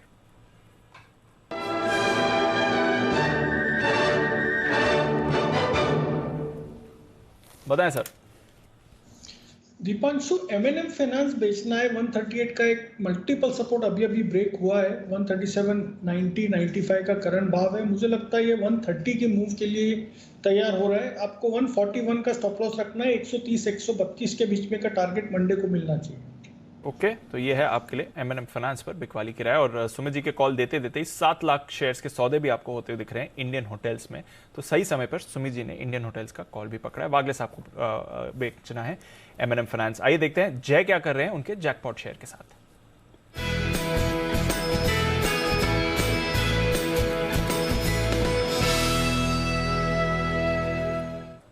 बताएं जय। दीप, खरीदे 1460 का कॉल टेक महिंद्रा का, 50 रुपए से लेके 52 रुपए के रेंज में। 50.50 चल रहा है अभी, 50-52 के रेंज में आप खरीदे 1460 का call option, sorry tech Mahindra का। यहाँ पे ब्रेकआउट है दीप। मैंने लास्ट ट्रेडिंग सेशन में भी टेक महिंद्रा का कॉल ऑप्शन दिया था, ऐसे ही क्लोजिंग सेशन में उसके टारगेट्स हासिल हुए। अब फिर से रिपीट कर रहा हूँ, ये हाई लेवल्स का कॉल दे रहा हूँ। टारगेट ऊपर की तरफ जो निकल कर आ रहा है वो 67 एंड 74, सॉरी 67 एंड 74, ये दो टारगेट्स के लिए आपको खरीदना है। डाउनसाइड में रिस्क बहुत ही छोटा है दीप, 43 का स्टॉप लॉस लगाना है, केवल 7 पॉइंट्स का। तो आप देखिए रिस्क रिवॉर्ड बहुत ही बढ़िया है। टेक महिंद्रा ने 1440 के ऊपर क्लोज कर रहा है आज। That is the most important thing, is heading towards 1500 1525। Okay, तो टेक महिंद्रा इन सभी सेल कॉल्स के बीच में एक डिफेंसिव काउंटर जहां पर आप खरीदारी करके जा सकते हैं। भरोसा है टेक महिंद्रा पर। रुपया भी आज कमजोर हुआ है थोड़ा, सेंटिमेंट के लिहाज से वो भी एक बूस्टर बनता है। ऑफ कोर्स आईटी डिफेंसिव बाजार को सपोर्ट देने का कोशिश भी कर रहे हैं। आइए फिर क्लोजिंग की तरफ बढ़ते हैं। और एक और बेहद वॉलेटाइल सेशन रहा, कमजोर शुरुआत हुई, उसके बाद और गिरे। इंट्राडे शानदार रिकवरी भी आपको आती दिखी, but towards end of trade बाकी वापस गेन्स गिव अप करके 16250 के नीचे निफ्टी प्रोविजनल क्लोजिंग के लिए तैयार। और बैंक निफ्टी 600 पॉइंट का कट आपको दिखाते हुए डॉक्टर रेड्डीज ने होल्ड आउट करा है। ये एक सरप्राइजिंग मूव थी। आईटीसी पिछले 3-4 दिनों से अच्छा लग रहा है। किरण जी के टारगेट भी हिट 225 पर क्लोज हो रहा है। टेक महिंद्रा जिस पर जय बात कर रहे थे, अल्ट्राटेक कल की 6% की गिरावट के बाद आज 1% का रिबाउंड। सन फार्मा, विप्रो, बीपीसीएल, ब्रिटानिया और इन्फोसिस, गेनर्स की लिस्ट यहीं पर हो जाती है खत्म। टाइटन 5% की बड़ी गिरावट, मारुति 5% की गिरावट, Asian Paints 4.5%, Tata Motors, Hero MotoCorp 4%, Coal India, MNM, Hindalco, HUL, Axis, Bajaj Finance, ये सारे दिग्गज वीक होते हुए दिखे हैं। एचडीएफसी, कोटक, एलएनटी और रिलायंस इंडस्ट्रीज यहां पर भी 2 से 3% की वीकनेस। टाटा स्टील ये भी फिसला है। मेटल स्टॉक्स अच्छी शुरुआत हुई थी, कई सारे स्टॉक्स ने आज नया हाई बनाया और फिर वहां से रिवर्सल भी आपने आते हुए देखा। आईसीआईसीआई बैंक भी कमजोर था। वायदा कारोबार की तरफ आइए। आईआरसीटीसी आज का डिजास्टर, 10% नीचे, जो जनरल कैटेगरी में अब रिजर्वेशन की जरूरत नहीं है, उसका बड़ा इंपैक्ट कंपनी पर आते हुए। वोडाफोन आइडिया फंड रेजिंग की खबर के बाद 7% नीचे, हालांकि फंड रेजिंग अच्छे 30% के प्रीमियम पर हो रही है। एमसीएक्स 7% गिरा है। Aarti Industries, Jubilant Food, United Spirits, United Breweries, Indian Hotels, Motherson, Rain Industries, Info Edge, Navin Fluorine, TVS Motors, ये सारे स्टॉक्स भारी गिरावट आपको दिखाते हुए दिख रहे थे। स्ट्राइड्स ने आउट परफॉर्म किया 4% ऊपर। इंटेलेक्ट डिजाइन यहाँ पर एक ऑर्डर विन के दम पर ये स्टॉक एक्टिव रहा। Tech Mahindra, Birla soft, L and T, infotech, Mphasis IT company से थोड़ा सहारा था। एचपीसीएल और बीपीसीएल में थोड़ी खरीदारी देखी है। रैमको सीमेंट, अंबुजा सीमेंट कल की भारी सीमेंट की गिरावट के बाद ये भी थोड़ा बाउंस बैक दिखाते हुए। फाइजर और कैनफिन होम्स कुछ और स्टॉक्स जहां पर खरीदारी थी, बट यहाँ पर आपकी लिस्ट खत्म हो जाती है वो सारे स्टॉक्स की जहां पर आपको गेन्स थी। ब्रेथ काफी कमजोर ब्रॉडर मार्केट में भी रही। कुछ स्टॉक्स थे कैश में, उज्जीवन और Ujjivan small finance bank, CEAT, La Opala, साथ ही जीएमडीसी। इसके साथ ही हमने देखा एचईजी पर अच्छी खरीदारी हुई। आइसजेक हेवी इंजीनियरिंग भी आज थोड़ा पॉजिटिव होते हुए दिखा। तो अनिल जी, स्टॉक स्पेसिफिक लिहाज से भी आज कमजोर दिन था और इंडेक्स लेवल पर तो देख ही लीजिए सर, 16250 के जस्ट नीचे प्रोविजनल फिगर आ रहा है और 34400 के नीचे बैंक निफ्टी का प्रोविजनल फिगर आता है। बिल्कुल दीप, तो बड़ा ही मतलब मामला आज क्लोजिंग पे तो ठीक ही नहीं रहा। जो जिन लेवल्स पे क्लोजिंग हुई, बैंक निफ्टी ने तो बहुत ही गंदी क्लोजिंग दी और निफ्टी भी कोई अच्छी क्लोजिंग तो नहीं दे रहा है। डबल बॉटम वाली क्लोजिंग आती हुई दिख रही है 16250 के आसपास की।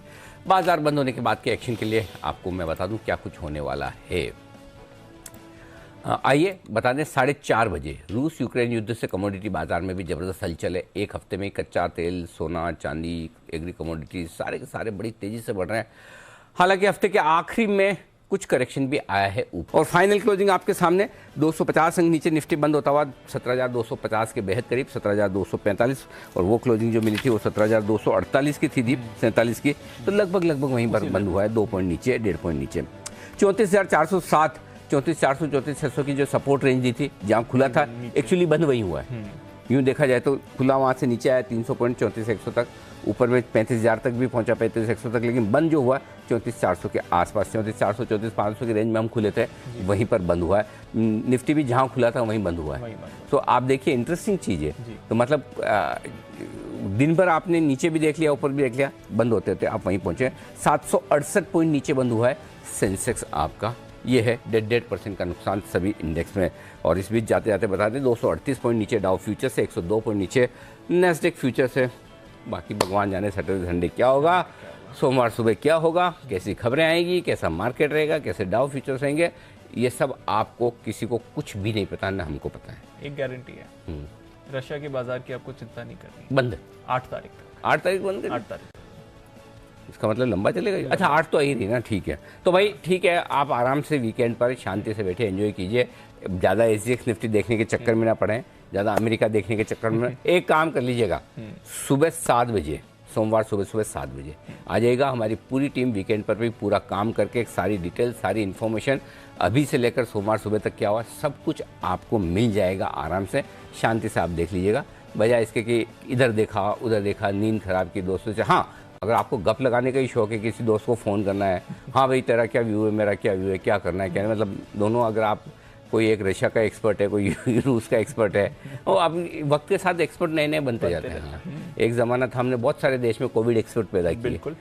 अब हम विदेशी मामलों के, युद्ध के मामलों के एक्सपर्ट पैदा कर रहे हैं, बाद में किसी और चीज़ों के पैदा करेंगे, इसी तरह से एक्सपर्ट। बंसल जी ठीक है ना, वक्त के साथ ऐसे एक्सपर्टाइज आनी चाहिए।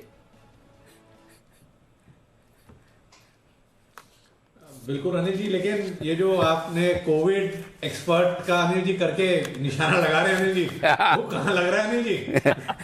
नहीं, अरे आप तो कॉम्प्लीमेंट ही समझो। जी विश्वेश जी कुछ कह रहे हैं आपको। जी विश्वेश जी। अनिल जी, मुझे ऐसा लगता है कि कोविड एक्सपर्ट तो नहीं, लेकिन अभी पुतिन के सलाहकार पूरे इंडिया में हैं। और अगर आप ट्विटर पे जाओगे तो स्पेशल मैं तो वीकेंड पे मेरा आधा घंटा टैग करता हूँ, यूक्रेन रशिया वॉर का हैशटैग सर्च करो, और आधे से ज़्यादा लोग पुतिन को सलाह दे रहे होते कि ये क्यों किया और ये क्यों नहीं किया, और बेलारूस में ये होना चाहिए था, ये नहीं होना चाहिए। तो काफ़ी इंटरेस्टिंग होता है Anil ji. Full defence advisers on Twitter available है। अरे भाई साहब, जिसने किसी जिंदगी भर क्रिकेट खेल के किसने 10 से ज़्यादा रन नहीं बनाया, डबल डिजिट में नहीं पहुंचा, वो तेंदुलकर को सलाह देता है कि शॉट ऐसे खेलना चाहिए। ये तो पुतिन को ही बता रहे हैं। जिंदगी में ढंग से कभी सब्जी नहीं काटी होगी चाकू से, वो बता रहे हैं कि मिसाइल कैसे छोड़नी चाहिए। यही तो हमारी खासियत है, खूबी है हिंदुस्तान की। राय देने में सब रायचंद है, हम सब रायचंद। दो ही तरह के प्राणी हैं हिंदुस्तान में, एक रायचंद, दूसरे ज्ञानचंद। समझ तो गए होंगे आप। चलिए इसी तरह से मुस्कुराते हुए बिताइए अपना वीकेंड। सोमवार को जो होगा देखा जाएगा। कोई दुनिया खत्म नहीं हो रही है, मुश्किल में जरूर है लेकिन खत्म नहीं होने जा रही। आप सभी से लेंगे विदा। वागले साहब, कुणाल जी, राकेश जी, सुमित जी, बहुत बहुत शुक्रिया आपका। जैन साहब, जय ठक्कर साहब, विश्वेश जी और किरण जी, आपका भी दिल से धन्यवाद।